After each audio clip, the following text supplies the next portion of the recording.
49ನೇ ಶ್ಲೋಕದಲ್ಲಿ ನಿರ್ವಿಕಲ್ಪ ನಿರಾಬಾಧ ನಿರ್ಭೇದ ಭೇದನಾಶಿನಿ ಅಂತ ಏನ್ ಹೇಳ್ತಾ ಇದ್ದಾರೆ, ಯಾವ ಉದ್ದೇಶಕ್ಕೆ ಹೇಳ್ತಾ ಇದ್ದಾರೆ ಅಂತ ನಾವು ಅಬ್ಸರ್ವ್ ಮಾಡಿದ್ರೆ, ನೀವೇನೇ ಮಾಡಿ, ಯಾವುದೇ ಪೂಜೆ ಮಾಡಿ, ಸಂಕಲ್ಪ ವಿಕಲ್ಪ ಸಮಸ್ಥಿತಿ ಇಲ್ದೆ ಮನುಷ್ಯನ್ ಪೂಜೆ ಮಾಡಕ್ಕಾಗಲ್ಲ. ಮನೇಲಿ ಒಂದು ಸತ್ಯನಾರಾಯಣ ಸ್ವಾಮಿ ಪೂಜೆ ಆಗ್ಬೇಕಿದೆ. ಆ ಸತ್ಯನಾರಾಯಣ ಸ್ವಾಮಿ ಪೂಜೆ ಆಗಕ್ಕೆ ನಾನಾ ವಿಘ್ನ ಆಗ್ತಾ ಇಲ್ಲ. ಇವತ್ ಈ ಹುಣ್ಣಿಮೆಗ್ ಮಾಡ್ಬಿಡ್ಬೇಕು, ಈ ಶುಕ್ರವಾರ ಮಾಡ್ಬೇಕು, ಈ ಭಾನುವಾರ ಮನೆಗೆ ಯಾರು ಬರ್ತಾ ಇದಾರೆ, ಮಗಳು ಅಮೆರಿಕದಿಂದ ಮಗ ಬರ್ತಾ ಇದಾರೆ, ಅವ್ರು ಬಂದಾಗ ಮಾಡ್ಬಿಡ್ಬೇಕು. ಮನೇಲಿ ಹಣದ ತೊಂದರೆ ಆಗಿದೆ, ಮುಂದಿನ ತಿಂಗಳು ಯಾವ್ದು ಹಣ ಬರೋದಿದೆ, ಅವಾಗ ಪೂಜೆ ಮಾಡ್ಬಿಡೋಣ ಯಾವ್ದಾದ್ರು ಪೂಜೆ ಮನೇಲಿ. ಈ ತರ ಬಹಳ ಸಲ ಅನ್ಕೊಂಡ್ರು ಕೂಡ ಮಾಡಕ್ಕಾಗಲ್ಲ. ಬಿಕಾಸ್ ನಿಮ್ಗೆ ಸರಿಯಾದ ಸಂಕಲ್ಪ ಇಲ್ಲ. ಏನೇ ಮಾಡ್ಬೇಕಾದ್ರೂ ಕೂಡ ಮನಸ್ಸಲ್ಲಿ ಸಂಕಲ್ಪ ಇರ್ಬೇಕು ಅಂತ ಹೇಳ್ತಾ ಇರ್ತೀವಿ. ಕೂತಿದ್ದ ಜಾಗದಲ್ಲಿ ಪರಮಾತ್ಮನ ಪೂಜೆ ಮಾಡ್ಬೇಕಾದ್ರೆ, ಸ್ವಾಮಿ ನಾನ್ ನಿನ್ನ ಆರಾಧನೆ ಮಾಡ್ಬೇಕು ಅಂತಿದ್ದೀನಿ, ತಾಯಿ ನಾನ್ ನಿನ್ನ ಆರಾಧಿಸ್ಬೇಕು ಅಂತಿದ್ದೀನಿ ನನ್ನ ಮನೆಯಲ್ಲಿ, ಅದಕ್ಕೋಸ್ಕರ ನನಗೆ ಅವಕಾಶವನ್ನ ಕಲ್ಪಿಸಿಕೊಡು, ನಾನ್ ಈ ಮೂಲಕ ಸಂಕಲ್ಪ ಮಾಡ್ತೀನಿ ಅಂತ ಸರಿಯಾದ ದೃಢ ಸಂಕಲ್ಪ ಇರಬೇಕು, ಸಮಸ್ಥಿತಿ ಇರಬೇಕು. ಅಂದ್ರೆ ಮನೆಯ ಜನಗಳು ಕೂಡ ನಿಮ್ಮ ಭಾವನೆಗಳಿಗೆ ಅದಕ್ಕೆ ವ್ಯಕ್ತಪಡಿಸ್ಬೇಕು. ಅಂದ್ರೆ ಪಾಸಿಟಿವ್ ರೆಸ್ಪಾನ್ಸ್ ಕೊಡ್ಬೇಕು. ನೀವ್ ಮಾಡ್ಬೇಕು ಅಂತ ಆಸೆ ಆದ್ರೆ ನಿಮ್ಮ ಯಜಮಾನ್ರಿಗೆ ಮಾಡಕ್ ಇಷ್ಟ ಇಲ್ಲ, ಮನೇಲಿ ಏನು ಬೇಡ ಆತರ ಎಲ್ಲ ಅಂತ ಹೇಳ್ತಾರೆ. ಆಗ ಮನಸ್ಸಿಗೆ ಕಸಿವಿಸಿ ಆಗುತ್ತೆ. ಅದಕ್ಕೆ ಹೇಳ್ತಾರೆ, ಸಂಕಲ್ಪ ಜೊತೆಗೆ ಮನೆಯವರ ಸಮಸ್ಥಿತಿ ಕೂಡ ಇರಬೇಕು. ಆದರೆ ಆ ಮನೆಯವ್ರ ಮನಸ್ಸನ್ನು ಕೂಡ ಬದಲಾವಣೆ ಮಾಡೋದು, ಹಣ ಇಲ್ಲ ಅಂದಾಗ ನಿಮ್ಗೆ ಹಣ ಕೊಡೋದು, ಪೂಜೆ ಮಾಡಕ್ ದಾರಿ ಮಾಡ್ಕೊಡೋದು ಯಾರು ಅಂದ್ರೆ ದೇವಿ. ಅದಕ್ಕೆ ಒಳ್ಳೆ ನಿರ್ವಿಕಲ್ಪ ಅಂದ್ರೆ ಯಾವುದೇ ಕಲ್ಪಗಳು ಬಂದ್ರು, ಯಾವುದೇ ನಿರ್ವಿಘ್ನಗಳು ಬಂದ್ರು ಅದನ್ನ ತಾಯಿ ದೂರ ಮಾಡ್ಬಿಡ್ತಾಳೆ. ಅವಳನ್ನ ಪ್ರಾರ್ಥನೆ ಮಾಡಿ. ಈಗ ಭಕ್ತರಲ್ಲಿ ಯಾವ ಭಕ್ತರು ದೊಡ್ಡವರು ಅಂತ ನಾವು ಜಡ್ಜ್ ಮಾಡಕ್ ಹೋದ್ರೆ ಜಡ್ಜ್ ಮಾಡಕ್ ತುಂಬಾ ಕಷ್ಟ. ಯಾಕಂದ್ರೆ ನಮ್ಗೆ ತುಂಬಾ ದೊಡ್ಡ ದೊಡ್ಡ ಭಕ್ತರು ಇರ್ತಾರೆ. ನಾವ್ ಅನ್ಕೊಂತೀವಿ, ನಾನು ಪ್ರತಿದಿನ ಪೂಜೆ ಮಾಡ್ತೀನಿ, ಪ್ರತಿದಿನ ಶ್ಲೋಕ ಹೇಳ್ತಾ ಇದ್ದೀನಿ, ನಾನ್ ದೇವ್ರಿಗೆ ನಿಷ್ಠೆಯಿಂದ ನಡ್ಕೊಂತಾ ಇದೀನಿ, ನಾನು ಶ್ರೇಷ್ಠ ಭಕ್ತೆ ಅಂತ. ಆದ್ರೆ ಅಲ್ಲೊಬ್ಬ ಹೇಳ್ತಾನೆ, ನೀನ್ ಪ್ರತಿದಿನ ಇದೆಲ್ಲ ಮಾಡ್ತಾ ಇರ್ಬೋದಪ್ಪ, ಆದ್ರೆ ನಾನು ಪ್ರತಿದಿನವೂ ಕೂಡ ಉಗುರಿನಿಂದ ಭತ್ತದ ಸಿಪ್ಪೆಯನ್ನ ತೆಗೆದು ಅನ್ನವನ್ನ ಮಾಡಿ, ದೇವರಿಗೆ ನೈವೇದ್ಯವನ್ನ ಮಾಡಿ, ಅತಿಥಿಗಳಿಗೆ ಊಟವನ್ನ ಹಾಕಿ, ತದನಂತರ ನಾನು ತಿಂತಾ ಇದ್ದೀನಿ ಅಂತ ಭಕ್ತರಿಗಿನ್ನ ಭಕ್ತ ಉಟ್ಕೊಂಡ್ಬಿಟ್ಟ ಅಲ್ವಾ. ಸೊ ಇಲ್ಲಿ ಯಾವ ದೇವ್ರ ಪೂಜೆ ಮಾಡ್ಬೇಕು? ಶಿವ ಪೂಜೆ ದೊಡ್ಡದ? ಅಮ್ಮನವ್ರ ಶ್ರೇಷ್ಠನ? ಅಮ್ಮನವ್ರ ಪೂಜೆ ಶ್ರೇಷ್ಠನ? ಅಥವಾ ವಿಷ್ಣುವಿನ ಪೂಜೆ ಶ್ರೇಷ್ಠನ? ಯಾವ ದೇವರ ಪೂಜೆ ಶ್ರೇಷ್ಠ ಅಂತ ಎಲ್ರಿಗೂ ಕಾಡಿರ್ತಕ್ಕಂಥ ಪ್ರಶ್ನೆ. ನೋಡಿ, ಭೇದ ಭಾವಗಳ ಸಂಘರ್ಷಕ್ಕೆ ಎಡೆ ಮಾಡಿ ಕೊಡ್ತಾ ಇರೋದು ನಮ್ಮ ಮನಸ್ಸು ಭೇದ ಭಾವ ಮಾಡ್ಬಿಟ್ಟು ಧರ್ಮಗಳ ಬಗ್ಗೆ, ಮತಗಳ ಬಗ್ಗೆ ಘರ್ಷಣೆ ಅಂದ್ರೆ ಒಂದು ಕಾನ್ಫ್ಲಿಕ್ಟ್ ಅನ್ನ ಶುರು ಮಾಡ್ತಾ ಇರೋದಕ್ಕೆ ಅಮ್ಮ ಹೇಳ್ತಾಳೆ, ನಾನು ಭೇದನಾಶಿನಿ, ನಾಶರಹಿತವಾಗಿರ್ತಕ್ಕಂಥವಳು, ನಿರ್ನಾಶ ಮಾಡ್ತಕ್ಕಂಥವಳು, ಮೃತ್ಯು ಮತನಿ ಅಂದ್ರೆ ಮೃತ್ಯುವನ್ನು ಕೂಡ ನಾನು ಮತಿಸ್ಬಿಡ್ತೇನೆ, ಹೊಡೆದು ಓಡಿಸ್ತೇನೆ. ಹಾಗಾಗಿ ನೀವು ಯಾವ ದೇವರನ್ನ ಪೂಜೆ ಮಾಡಿ, ಭಕ್ತಿ ಶ್ರದ್ಧೆಯಿಂದ ಪೂಜೆ ಮಾಡಿ. ಭಕ್ತರನ್ನ ಮೃತ್ಯುವಿನಿಂದ ಹೊರತೆಗೆಯೋದು ಸಾಧ್ಯ ಆಗಲ್ಲ, ಯಾರನ್ನು ಕೂಡ ಸಾವಿನ ಮನೆಯಿಂದ ಹೊರಗಡೆ ತರಕ್ಕಾಗಲ್ಲ. ಆದ್ರೆ ಮೃತ್ಯುಗೆ ಭಯ ಪಡ್ತಾ ಇದ್ರೆ ಅದರಿಂದ ಹೊರಗಡೆ ತರ್ತೀನಿ ನಾನು ನಿಮಗೆ. ಅಲ್ಪಾಯುಷ್ಯಾಗಿ ಅಚಾನಕ್ ಆಗಿ ನಿಮ್ಗೆ ಆಯುಷ್ಯ ಇದ್ರೂ ಕೂಡ ಹೋಗ್ತಾ ಇದ್ದೀರಾ, ನಿಮ್ನ ಉಳಿಸೋ ಪ್ರಯತ್ನ ನಾನು ಮಾಡ್ತೇನೆ. ಪ್ರತಿ ಶರೀರ ಧಾರಣೆಗೂ ಕೂಡ ವಿಶ್ರಾಂತಿ ಬೇಕು, ಯಾಕೆಂದ್ರೆ ಅದು ಮಂದಿರ. Human body is like an god temple, ಅದು ಒಂದು ಟೆಂಪಲ್ ಅಂತ ಕರಿಬಹುದು. ಮನುಷ್ಯನ ಒಂದು ದೇಹ ದೇವಸ್ಥಾನ ಇದ್ದ ಹಾಗೆ. ಆ ದೇವಸ್ಥಾನದಲ್ಲಿ ಮೃತ್ಯು ಭಯ ಇರಲ್ಲ, ದೇವಸ್ಥಾನದಲ್ಲಿ ಗಾಳಿ ಸೋಂಕುಗಳ ಭಯ ಇರಲ್ಲ, ದೇವಸ್ಥಾನದಲ್ಲಿ ಆರೋಗ್ಯದ ಬಗ್ಗೆ ಗಮನನೇ ಕೊಡೋ ಹಾಗಿಲ್ಲ. ಆದ್ರೆ ಆ ದೇವಸ್ಥಾನ ಯಾವಾಗ ಆಗತ್ತೆ ಗೊತ್ತಾ? ನೀವು ದೇವಿಯನ್ನ ಅಥವಾ ಯಾವುದೇ ದೇವರನ್ನ ಮನಸ್ಸಲ್ಲಿ ನಿಷ್ಠೆಯಿಂದ ಪ್ರತಿಷ್ಠಾಪನೆ ಮಾಡಿ ನೀವು ಪೂಜೆ ಮಾಡಿದ್ದೆ ಆದ್ರೆ ಆ ದೇವಸ್ಥಾನ ಆಗತ್ತೆ. ಯಾಕೆಂದ್ರೆ ಅಲ್ಲಿ ತಾಯಿ ಬಂದು ಸೇರ್ಕೊಂಡ್ಲು ಅಂದ್ರೆ ಅಮೃತತ್ವ ಆಗತ್ತೆ. ಅಮೃತ ತತ್ವ ಏನಾದ್ರೂ ನಮ್ಮಲ್ಲಿ ಮೂಡ್ಬಿಟ್ರೆ, ನಮ್ ಮೃತ್ಯು ಮಥನಿ ಆದಂತ ತಾಯಿ ನಮ್ಮನ್ನ ಯಾವತ್ತೂ ಭಯನೇ ಬರ್ಸಲ್ಲ. ನಮ್ಗೆ ಏನ್ ಕೆಲಸ ಮಾಡಿದ್ರು ಮುನ್ನುಗ್ಗಿಸ್ತಾಳೆ.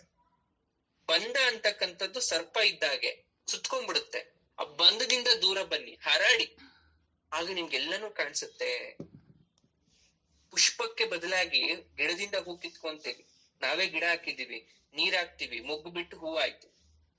ಆ ಹೂ ಕಿತ್ಕೋಬೇಕಾದ್ರೆ ಅದ್ ಹೇಳುತ್ತಂತೆ, ಈ ಹೂವನ್ ಏನ್ ಮಾಡ್ತೀಯ ನೀನು, ಅಥವಾ ಹೂ ಮಾತಾಡ್ಕೊಳತ್ತಂತೆ, ಈಗ ನನ್ ಕೇಳ್ತಾ ಇದಾರೆ ಈ ಹೂವನ್ ಏನ್ ಮಾಡ್ತಾ ಇದ್ದಾರೆ.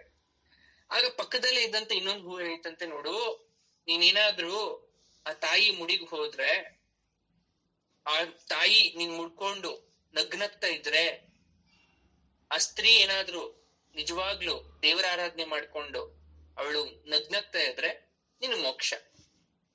ನೇರವಾಗಿ ತಗೊಂಡ್ ದೇವ್ರ ಪಾದಕ್ಕೆ ಇಟ್ಬಿಟ್ರ ನಿನ್ ಪರಂಧಾಮ. ನಿನ್ ಸತ್ತ ಹೆಣದ್ಮೇಲೆ ಹಾಕಿದ್ರ ನೀನ್ ಮತ್ತೆ ಭೂಮಿಗೆ ಬರ್ಬೇಕು, ಯಾವ್ದೋ ಒಂದ್ ಗಿಡ ಆಗಿ ಹುಲ್ಲಾಗಿ ಕಡ್ಡಿಯಾಗಿ ಮತ್ತೆ ಭೂಮಿಗೆ ಬರ್ಬೇಕು. ಆದ್ರೆ ಒಬ್ಬ ಸ್ತ್ರೀ ಸಾಧ್ವಿ ಪೂಜೆ ಮಾಡ್ತಾ ಅವಳಲ್ಲೇ ಏನಾದ್ರೂ ದೇವಸ್ಥಾನ, ಅವಳಲ್ಲೇ ದೇವ್ರಿದ್ದ, ಅವಾಗ ಮಹಾಯೋಗೀಶ್ವರ ಆಗ್ತೀಯ ನೀನು ಅಂತ ಹೇಳುತ್ತಂತೆ. ಕೈವಲ್ಯ ಪ್ರಸಾದ ಸ್ಥಳ ದೇವಿ ಅಂತ ಹೇಳುತ್ತಂತೆ, ಹೂ ಮಾತಾಡುತ್ತಂತೆ. ಹಾಗೆ ಹೆಣ್ಮಕ್ಳು ಹೂವನ್ ಸುಮ್ನೆ ಮುಡಿಯೋದಲ್ಲ. ಹೂ ಮುಡಿಯೋ ಉದ್ದೇಶ ಮುಖದ ಮೇಲೆ ನಗು ಇರ್ಬೇಕು. ನಿಮ್ಮ ಮುಖದ ಮೇಲೆ ನಗು ಇದ್ದಷ್ಟು ಹೂ ಬಾಡಲ್ಲ. ನೀವ್ ಯಾವಾಗ ಕೋಪ ಮಾಡ್ಕೊಂತೀರಾ, ಯಾವಾಗ ಸಿಟ್ ಮಾಡ್ಕೊಂತೀರಾ, ಹೂ 5 ನಿಮಿಷ ಬಾಡೋಗುತ್ತೆ. ಯಾಕಂದ್ರೆ ಅದು ನಿರ್ಜೀವ ಆಗ್ಬಿಡುತ್ತೆ, ಬಹಳ ಬೇಸರ ಮಾಡ್ಕೊಳುತ್ತಂತೆ. ನಾನು ಹುಟ್ಟಿ ನಾನ್ ಶ್ರೇಷ್ಠ ಆಗ್ಲಿಲ್ಲ, ಈ ತಾಯಿ ಮುಡಿಗೇರ್ದೆ ಕಣ್ಣಲ್ಲಿ ನೀರ್ ಹಾಕುದ್ಲು, ಅಥವಾ ಅಶಾಂತಿ ವಾತಾವರಣ, ಇವಳಲ್ಲಿ ಕ್ರೋಧತೆ ತುಂಬಿದೆ, ಇವಳಲ್ಲಿ ಸ್ವಾರ್ಥತೆ ತುಂಬಿದೆ, ಇವಳು ಕೇವಲ ಆಡಂಬರಕ್ಕೆ ಹೂ ಮುಡ್ಕೊಂಡಿಲ್ಲ ತಲೆಯಲ್ಲಿ, ನಂಗೇನು ಶ್ರೇಷ್ಠತೆ ಬರ್ಲಿಲ್ಲ, ಹೂ ಆಗ್ಬಿಟ್ಟೆ. ಆ ದೇವಿ ಪಾದಕ್ಕೋ ಅಥವಾ ಸತ್ತ ಹೆಣದ ಮೇಲೋ ಅಥವಾ ಏನೂ ಬೇಡ, ಆ ದೇವ್ರ ಬಾಗ್ಲ ಹೊಸ್ಲಲ್ಲಾದ್ರೂ ಹಾಕಿದ್ರೆ, ಪರಂಧಾಮನ ಪಾದ ಸೇವೆ ಹೋಗ್ಲಿಲ್ಲ ಅಂದ್ರೂ ಕೂಡ ಅವನ ವೈಕುಂಠದ ದ್ವಾರಕ್ಕೋ ಕೈಲಾಸದ ಬಾಗ್ಲತ್ರನೋ ಹೋಗಿ ನಾನು ದರ್ಶನ ಮಾಡ್ಕೊಂಡ್ ಬರ್ತಿದ್ದೆ ಅಂತ ಹೋ ಅಂತ ಮಾತಾಡ್ಕೊಳತ್ತ. ಇದೆಲ್ಲ ಕಟ್ಟುಕತೆ ಅನಿಸ್ಬೋದು, 1 ನಿಮಿಷ ಹಾಗೆ ಯೋಚನೆ ಮಾಡಿದ್ರೆ ಸತ್ಯ.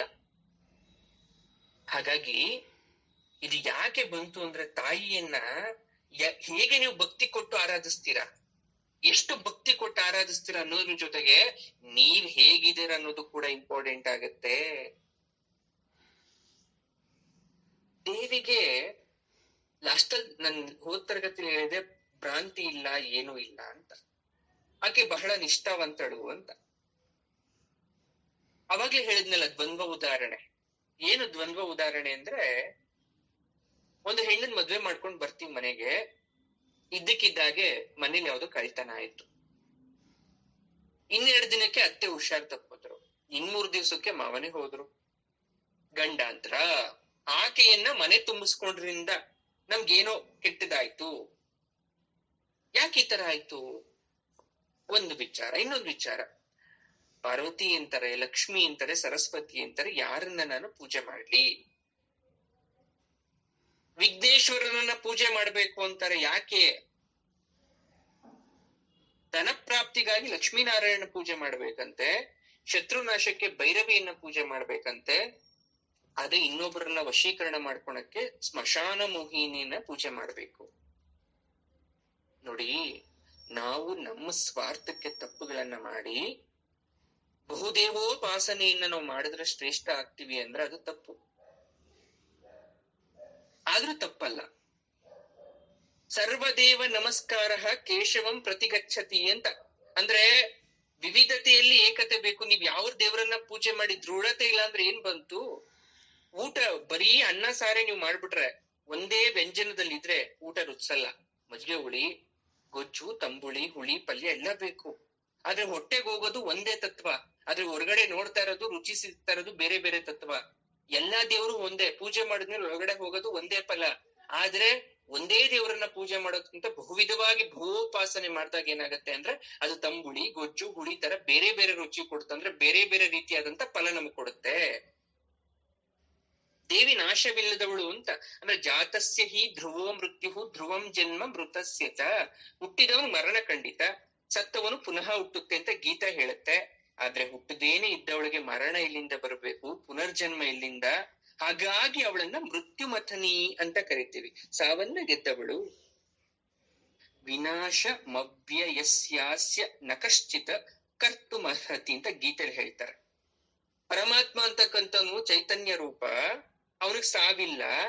ಆತ್ಮ ಸ್ವರೂಪಳಾದ, ಜ್ಞಾನ ಸ್ವರೂಪಳಾದ, ಚೇತನೆಯಾದಂತಹ ದೇವಿ ಮರಣವನ್ನೇ ಗೆದ್ದವಳು.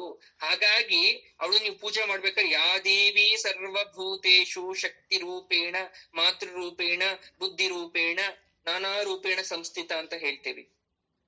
ಅವಳು ಮಾಡ್ಬೇಕಾಗಿರೋ ಕೆಲಸ ಏನೂ ಇಲ್ಲ ಇಲ್ಲಿ. ಅವಳು ನಿಷ್ಕ್ರಿಯವಾಗಿದ್ದಾಳೆ. ಅವಳ ತಂದೆ ತಾಯಿಯನ್ನ ನೋಡ್ಬೇಕಾಗಿಲ್ಲ, ಮಕ್ಕಳನ್ನ ಸಾಕ್ಬೇಕಾಗಿಲ್ಲ, ಕೆಲಸ ಮಾಡ್ಬೇಕು, ಮನೆ ಕಟ್ಟಬೇಕಾಗಿಲ್ಲ. ಯಾಕೆ? ನಮೇ ಪಾರ್ಥಾಸ್ತಿ ಕರ್ತವ್ಯಂ ತ್ರಿಷು ಲೋಕೇಶು ಕಿಂಚನ. ಏ ಅರ್ಜುನ, 3 ಲೋಕಗಳಲ್ಲಿ ನನಗೆ ಯಾವುದೇ ಕರ್ತವ್ಯ ಇಲ್ಲ. ನಾನ್ ಕರ್ತವ್ಯ ಮಾಡಕ್ಕೋಸ್ಕರ ಭೂಮಿಗೆ ಬಂದಿಲ್ಲ. ಧರ್ಮ ಸ್ಥಾಪನೆಗೋಸ್ಕರ ಈ ಜನಸಾಮಾನ್ಯರಿಗೆ, ಮಾನವರಿಗೆ ಏನ್ ಮಾಡಿದ್ರೆ ಒಳ್ಳೇದು, ಏನ್ ಮಾಡಿದ್ರೆ ಕೆಟ್ಟದ್ದು. ನೀವು ಹುಟ್ಟುತ್ತೀರ 60 ವರ್ಷನೋ 50 ವರ್ಷನೋ 100 ವರ್ಷನೋ ನಿಮ್ ಆಯುಷ್ಯ. ಆದ್ರೆ ಇರೋ ತನಕ ಏನಾದ್ರೂ ಒಂದು ಮಾಡಿ ಬನ್ನಿ, ಸಾಧ್ಯ ಮಾಡಿ ಬನ್ನಿ. ಆದ್ರೆ ಒಳ್ಳೆ ಮಾರ್ಗದಲ್ಲಿ ಮಾಡಿ ಬನ್ನಿ ಅನ್ನೋ ಕಾರಣಕ್ಕೆ ನಾನು ಬಂದಿದ್ದೀನಿ ಅಂತ ಹೇಳ್ತಾನೆ ಕೃಷ್ಣ. ನಾನಾ ವಾಪ್ತಮ ವಾಪ್ತವ್ಯಂ ವರ್ತ ಏವಚ ಕರ್ಮಣಿ. ಇಲ್ಲಿ ಪಡಿಬೇಕಾಗಿರೋ ವಸ್ತು ಯಾವುದೂ ಇಲ್ಲ, ನಾನು ನಿಷ್ಕ್ರಿಯ, ನನ್ಗಾಗಿ ಏನು ಬೇಡ ನನಗೆ ಅಂತ ಭಗವಂತನ ಹೇಳಿದ್ದಾನೆ. ನಮಾಂ ಕರ್ಮಾಣಿ ಲಿಂಪತಿ ನಮೇ ಕರ್ಮ ಫಲೇ ಸ್ಪೃಹ ಅಂತಾನು ಹೇಳಿದ್ದಾನೆ ಗೀತೆ 4ನೇ ಅಧ್ಯಾಯ 14ನೇ ಶ್ಲೋಕದಲ್ಲಿ. ಅಂದ್ರೆ ಕರ್ಮ ಫಲಗಳು ನನ್ಗೆ ಇಚ್ಛೆ ಇಲ್ಲ. ನೀವ್ ಎಲ್ರಿಗೂ ಹೇಳ್ತಾ ಇರ್ತೀರ ಕರ್ಮ ನನ್ ಕರ್ಮ ನನ್ ಕರ್ಮ ಅಂತ. ಅಂದ್ರೆ ಆತನಿಗೆ ಯಾವುದೇ ಕರ್ಮ ಫಲ ಇಲ್ಲ. ಕರ್ಮ ಫಲ ಯಾಕೆ ಅಂಟ್ಕೊಂಡಿಲ್ಲ ಅಂದ್ರೆ, ಹೆಂಡತಿ ಮಕ್ಕಳು ಇನ್ನೊಬ್ರು ಯಾವ್ದಕ್ಕೂ ಅಂಟ್ಕೊಂಡ್ಲಿಲ್ಲ. ಆ ದ್ವಾಪರ ಮುಗಿಬೇಕಾದ್ರೆ ಒಂದಿನ ಕತೆ ಹೇಳ್ತೀನಿ ನಾನು ನಿಮ್ಗೆ. Okay, so what happened when Dwarka ಸಮುದ್ರದಲ್ಲಿ ಮುಳುಗ್ಬೇಕಾದ್ರೆ ಏನಾಗುತ್ತೆ, ಗಾಂಧಾರಿ ಶಾಪ ಯಾವ ತರ ಫಲಿಸ್ಬಿಡುತ್ತೆ. ಗಾಂಧಾರಿ ಶಾಪ ಕೊಟ್ಲು ಅಂತ ಗೊತ್ತು ಪಾಪ ಆ ಅಮ್ಮ. ಕೊಟ್ಮೇಲೆ ಅದ್ ನೀರು ನೆರವೇರ್ಬೇಕಲ್ವಾ. ಪರಮಾತ್ಮನೇ ಅದನ್ನ ಸಂತೋಷದಿಂದ ಒಪ್ಕೊಂಡಿದ್ದ. ಕೂತಿರ್ತಾನೆ ಕಾಡಲ್ಲಿ, ಸುಮ್ಮನ್ ಕೂತಿರ್ತಾನೆ. ಅವ್ನ್ ಕಣ್ ಮುಚ್ಚಿರ್ತಾನೆ. ಅವನು ಪರಬ್ರಹ್ಮ. ಅಲ್ಲೆಲ್ಲ ಕಿತ್ತಾಡ್ಕೊಳೋದು ಕಾಣಿಸ್ತಿರುತ್ತೆ. ತನ್ನ ಮಕ್ಳು ಒಡೆದಾಡ್ಕೊಂಡ್ ತಲೆ ಒಡೆದಾಡ್ಕೊಂಡ್ ರಕ್ತ ಬರ್ಸ್ಕೊಂಡ್ ಸಾಯ್ತಿರೋದ್ ಕಾಣಿಸ್ತಿರುತ್ತೆ. 8 ಜನ ಹೆಂಡತಿರು ಶೋಕ ಮಾಡಿರೋದ್ ಕಾಣಿಸ್ತಿರುತ್ತೆ. ಸುಮ್ಮನ್ ಕೂತಿರ್ತಾನೆ. ಆತನಿಗೂ ಕಣ್ಣೀರ್ ಬರುತ್ತೆ. ಅವನು ಕಣ್ಣೀರ್ ಹಾಕ್ತಾ ಇರ್ತಾನೆ. ಇದ್ರ ಅರ್ಥ, ಅವನ್ ಯಾವ್ದನ್ನು ಅಂಟ್ಕೊಂಡಿಲ್ಲ. ಅವನ್ ಅಷ್ಟು ಬುದ್ಧಿವಂತ ಆಗಿದ್ರೆ ಕರ್ಮ ಅಂಟ್ಕೊಂಡಿರೋ ಹೋಗ್ಬಿಟ್ಟು ನಿಲ್ಸ್ಬೇಕಿತ್ತು. ಹೆಂಡತಿದಿರ್ಗೆ ಹೇಳ್ಬೇಕಿತ್ತು, ಮಕ್ಳದಿರ್ಗೆ ಹೇಳ್ಬೇಕಿತ್ತು. ಸ್ವತಃ ಪರಮಾತ್ಮ ಒಂದೇ 1 ನಿಮಿಷದಲ್ಲಿ ಎಲ್ರೂ ಮನಸ್ಸನ್ನ ಬದಲಾವಣೆ ಮಾಡ್ಬೋದಿತ್ತು. ಇಲ್ಲ, ವಿಧಿಯ ವಿರುದ್ಧವಾಗಿ ಪರಮಾತ್ಮನು ಹೋಗ್ಲಿಕ್ಕೆ ಆಗಲ್ಲ. ಹಾಗೆ ಸುಮ್ನೆ ಕೂತ. ನನ್ಗೆ ಯಾವ ಬಂಧನ ಬೇಡ, ನನ್ ಸಮಯ ಇನ್ನೇನ್ ಬರ್ಬೋದು ಕಾಯ್ತಾ ಇದ್ದ. ಬೇಡ ಬರ್ಬೇಕು, ಕಾಲಕ್ಕೆ ಬಾಣ ಬಿಡ್ಬೇಕು. ಕಾಲಲ್ಲಿ ಪ್ರಾಣ ಇತ್ತು ಪರಮಾತ್ಮನ್ಗೆ, ಪ್ರಾಣ ಹೋಗ್ಬೇಕು. ಅವ್ನ್ ಕರ್ಮ ಬಂಧನ ಇಟ್ಕೊಂಡ್ರೆ ಅದಕ್ಕೆ ಕರ್ಮ ಇಲ್ಲ. ಅದಕ್ಕೆ ಅವನೇ ಹೇಳ್ತಾನೆ ನಮಾಂ ಕರ್ಮಾಣಿ ಲಿಂಪಂತಿ ನಮೇ ಕರ್ಮ ಫಲೇ ಸ್ಪೃಹ. ನೀವೆಲ್ಲಾ ಕರ್ಮ ಇಟ್ಕೊಂಡಿದ್ರೆ ನೀವ್ ಬರ್ಲೇಬೇಕು, ಅನುಭವಿಸ್ತೀರ. ಕಷ್ಟ ಬೇಕು, ನಗು ಬೇಕು, ಅಳು ಬೇಕು, ದುಃಖ ಬೇಕು, ಬಡತನ ಬೇಕು, ಸಿರಿತನ ಬೇಕು, ಎಲ್ಲ ಬೇಕು ನಿಮಗೆ. ಹಾಗೆ ಇಲ್ಲಿ ಅಮ್ಮನವರು ಕೂಡ ಯಾವುದೇ ಕರ್ಮ ಫಲ ಇಟ್ಕೊಂಡಿಲ್ಲ.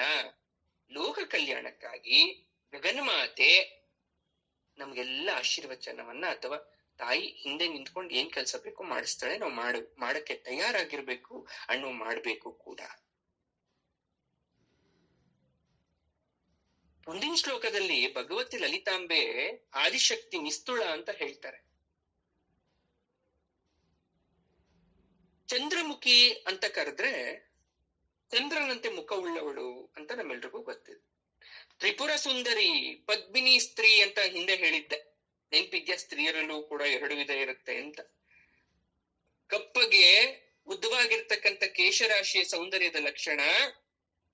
ಅವಳು ಪದ್ಮಿನಿ ಸ್ತ್ರೀ, ಹಾಗಾಗಿ ನೀಲಚಿಕುರ ಅಂತ ಕರೆದಿದ್ದಾರೆ ಅಮ್ಮನವ್ರನ್ನ. ಗುಡುಗು, ಮಿಂಚು, ನೀರು, ಗಾಳಿ, ಬೆಂಕಿ ಯಾವುದಕ್ಕೂ ಹೆದರಲ್ಲ, ಆದ್ರೆ ನಾವೆಲ್ಲದಕ್ಕೂ ಹೆದರಲೇಬೇಕು. ಯಾವುದೇ ಆಕ್ರಮಣಕ್ಕೆ ಹೆದರಲ್ಲ, ಆದ್ರೆ ನಾವೆಲ್ಲದಕ್ಕೂ ಹೆದರಲೇಬೇಕು. ಆ ರಾಕ್ಷಸರು, 1000 ಜನ ರಾಕ್ಷಸರು ಬಂದ್ರು ಕೂಡ ಯಾವುದೇ ರೀತಿಯಾದಂತಹ ಭಯ ಇಲ್ಲದೆ ರಾಕ್ಷಸರನ್ನು ಸಂಹಾರ ಮಾಡಿದಂತವಳು ಆಕೆ. ಮನುಷ್ಯಾಣಾಂ ಸಹಸ್ರೇಶು ಕಶ್ಚಿದ್ಯರ್ಥತಿ ಸಿದ್ಧಯೇ ಯತತಾಮಪಿ ಸಿದ್ಧಾನಾಂ ಕಶ್ಚಿನ್ಮಾಂ ವೇತ್ತಿ ತತ್ವತಃ ಅಂತ ಗೀತೆ ಶ್ಲೋಕಗಳೆಲ್ಲ ಯಾಕೆ ಇದ್ರಲ್ಲಿ ಬರ್ತಾ ಇದೆ ಅಂದ್ರೆ, ಅರ್ಥ ಆಗ್ಲಿ ಅಂತ. ಗೀತೆನ ಯಾರು ಓದ್ತೀವಿ, ಅರ್ಥ ಕೂಡ ಮಾಡ್ಕೊಂತೀವಿ, ಅರ್ಥ ಹೇಳ್ತಾರೆ, ಆದ್ರೆ ಸಂಪೂರ್ಣ ಅರ್ಥ ಆಗಲ್ಲ. ಬೇಕು ಅಂದಿದ ತಕ್ಷಣ ಎಲ್ಲಾ ಶ್ಲೋಕ ನೆನಪಾಗಲ್ಲ. ಹಂಗೆಲ್ಲ ನೆನಪಾಗ್ಬೇಕು ಅಂದ್ರೆ ಅದನ್ನ ಆಸ್ವಾದಿಸಿ, ಅದನ್ನ ಊಟದ ತರ ಮಾಡ್ಕೊಳ್ಳಿ, ಭುಂಜಿಸಿ, ಆಗ ನಿಮ್ ಮನ್ಸಕ್ ಹೋಗುತ್ತೆ. ಇಲ್ಲಿ ಯಾಕೆ ಈ ಶ್ಲೋಕ ಬಂತು ಅಂದ್ರೆ, 1000 ಮನುಷ್ಯರಲ್ಲಿ ಯಾರೋ ಒಬ್ಬ ತನ್ನ ಸಾಕ್ಷಾತ್ಕಾರಕ್ಕೆ ಯತ್ನಿಸ್ತಾನೆ. ಇಲ್ಲಿ ಇಷ್ಟ ಜನ ಕ್ಲಾಸ್ ಕೇಳ್ತಾ ಇದ್ದೀರಾ, ಎಲ್ರ ತಲೆಗೂ ಹೋಗಲ್ಲ ಅಥವಾ ಎಲ್ರೂ ಬದಲಾಗಲ್ಲ. ಆದ್ರೆ ಯಾರೋ ಒಬ್ರು ತಮ್ಮನ್ನ ತಾವು ಸಂಪೂರ್ಣವಾಗಿ ಬದಲಾವಣೆ ಮಾಡ್ಕೊಬೇಕು ಅಂತ ಮನ್ಸಲ್ಲಿ ಯೋಚನೆ ಮಾಡ್ತಿದಾರಲ್ಲ, ಅಥವಾ ಬದಲಾವಣೆ ಆಗ್ಬೇಕು ಅಂತ ಈ ತರಗತಿಗೆ ಸೇರ್ಕೊಂಡ್ ಮೇಲಿಂದ ಕಲಿತಿದ್ದೀರಲ್ಲ, ಏನು ಕೋಪ ಕಡಿಮೆ ಮಾಡ್ಕೋಬೇಕು, ಕಿರ್ಚಾಡ್ಬಾರ್ದು, ಮನೆಯಲ್ಲಿ ಉಗಾಡ್ಬಾರ್ದು, ತುಂಬಾ ಅಳಕ್ ಹೋಗಬಾರ್ದು. ಕಷ್ಟ ಇದೆ ಆದ್ರೂ ನಗ್ನಗ್ತಾ ಸ್ವೀಕರಿಸ್ಬೇಕು. ಅಮ್ಮನ್ಗೆಲ್ಲ ಹೇಳ್ಕೋಬೇಕು, ಅಮ್ಮನವ್ರ ಆರಾಧನೆ ಮಾಡ್ಬೇಕು. ಹೀಗಿರ್ಬೇಕಾದ್ರೆ ದೇವಿ ನಿಮಗೆ ಅತ್ಯಂತ ಅತ್ಯಂತ ಹತ್ರವಾಗ್ತಾಳೆ ಹೊರ್ತು ದುರ್ಲಭ ಆಗಲ್ಲ. ಅವಳನ್ನ ಪಡೆಯೋದು ಕಷ್ಟ. ಅದಕ್ಕೆ ದುರ್ಗಾ ಅಂದ್ರೆ ಏನ್ ಗೊತ್ತಾ? ವೆರಿ ಡಿಫಿಕಲ್ಟ್ ಅಂತ ಅರ್ಥ. ತುಂಬಾ ಕಷ್ಟ ನಿನ್ನ ತಲುಪೋದು ಅಂತ ಅಷ್ಟ. ಆದ್ರೆ ಅವಳನ್ನ ಸಮೀಪಿಸೋ ದಾರಿ ಅಂದ್ರೆ ಇಷ್ಟೇ. ದುರ್ಗಾ ಅಂದ್ರೆ ಕೋಟೆ ಅಂತ. ಆ ಕೋಟೆನ ನೀವು ಭೇದ್ಸ್ ಒಳಗಡೆ ಹೋಗಕ್ಕಾಗತ್ತಾ? ಅಮ್ಮನವ್ರನ್ನ ಅಷ್ಟು ಬೇಗ ನೀವು ಹಿಡಿಯೋಕ್ಕಾಗತ್ತಾ? ಪಾಪಿ ಬಿಸ್ತು ಕದಾಚನ, ಪಾಪಿಗಳಿಂದ ಸಾಧ್ಯ ಇಲ್ಲ, ಅದು ಅಷ್ಟೇ. ಪಾಪಿ ಬಿಸ್ತು ಕದಾಚನ ಅಂದ್ರೆ ನೀವ್ ಏನಾದ್ರೂ ಪಾಪಿಗಳಾಗಿದ್ರೆ ಅಮ್ಮನವ್ರು ನೋಡ್ತೀನಿ ಅಂತ ಕನ್ಸಲ್ಲಿ ಇಟ್ಕೋಬೇಡಿ. ನೀವು ದುರ್ಗೆನ ಸಾಕ್ಷಾತ್ಕರಿಸ್ಬೇಕು ಅಂದ್ರೆ ಕಾಮ ಕ್ರೋಧ ತ್ಯಜಿಸಿ ಸಾತ್ವಿಕ ವೃತ್ತಿಯವರಾಗಿರ್ಬೇಕು. ನೀವು ಸಾತ್ವಿಕತೆ ತುಂಬಿದ್ರೆ ಆ ಸಾತ್ವಿಕ ರೂಪವನ್ನ ನೀವು ನೋಡ್ತೀರಾ. ನಿಮ್ಮಲ್ಲಿ ಕಾಮ ಕ್ರೋಧ ತುಂಬಿದ್ರೆ ಮೀನಾಕ್ಷಿನ ಮುಂಚೆ ಉಗ್ರ ರೂಪಿಣಿ ಆಗಿದ್ಲಲ್ಲ, ಆ ರೂಪ ನೀವು ನೋಡ್ತೀರಾ. ದುರ್ಗೆ ಅಂದ್ರೆ ಶರೀರದ ಅಧಿಷ್ಠಾತ್ರಿ ದೇವತೆ. ಮನುಷ್ಯನ ದೇಹಕ್ಕೆ ಏನೇನೋ ದೇವತೆಗಳಿದ್ದಾರೆ, ಚಕ್ರಕ್ಕೆ ಆ ದೇವತೆ ಈ ದೇವತೆ ಇನ್ನಲ್ಲ, ಇಡೀ ದೇಹಕ್ಕೆ ಅಧಿಷ್ಠಾನ ದೇವತೆನೇ ದುರ್ಗೆ. ಅವಳು ನಮ್ಮ ಶರೀರದಲ್ಲಿ ಪ್ರಕೃತಿಯಾಗಿ ನೆಲೆಸಿರ್ತಾಳೆ.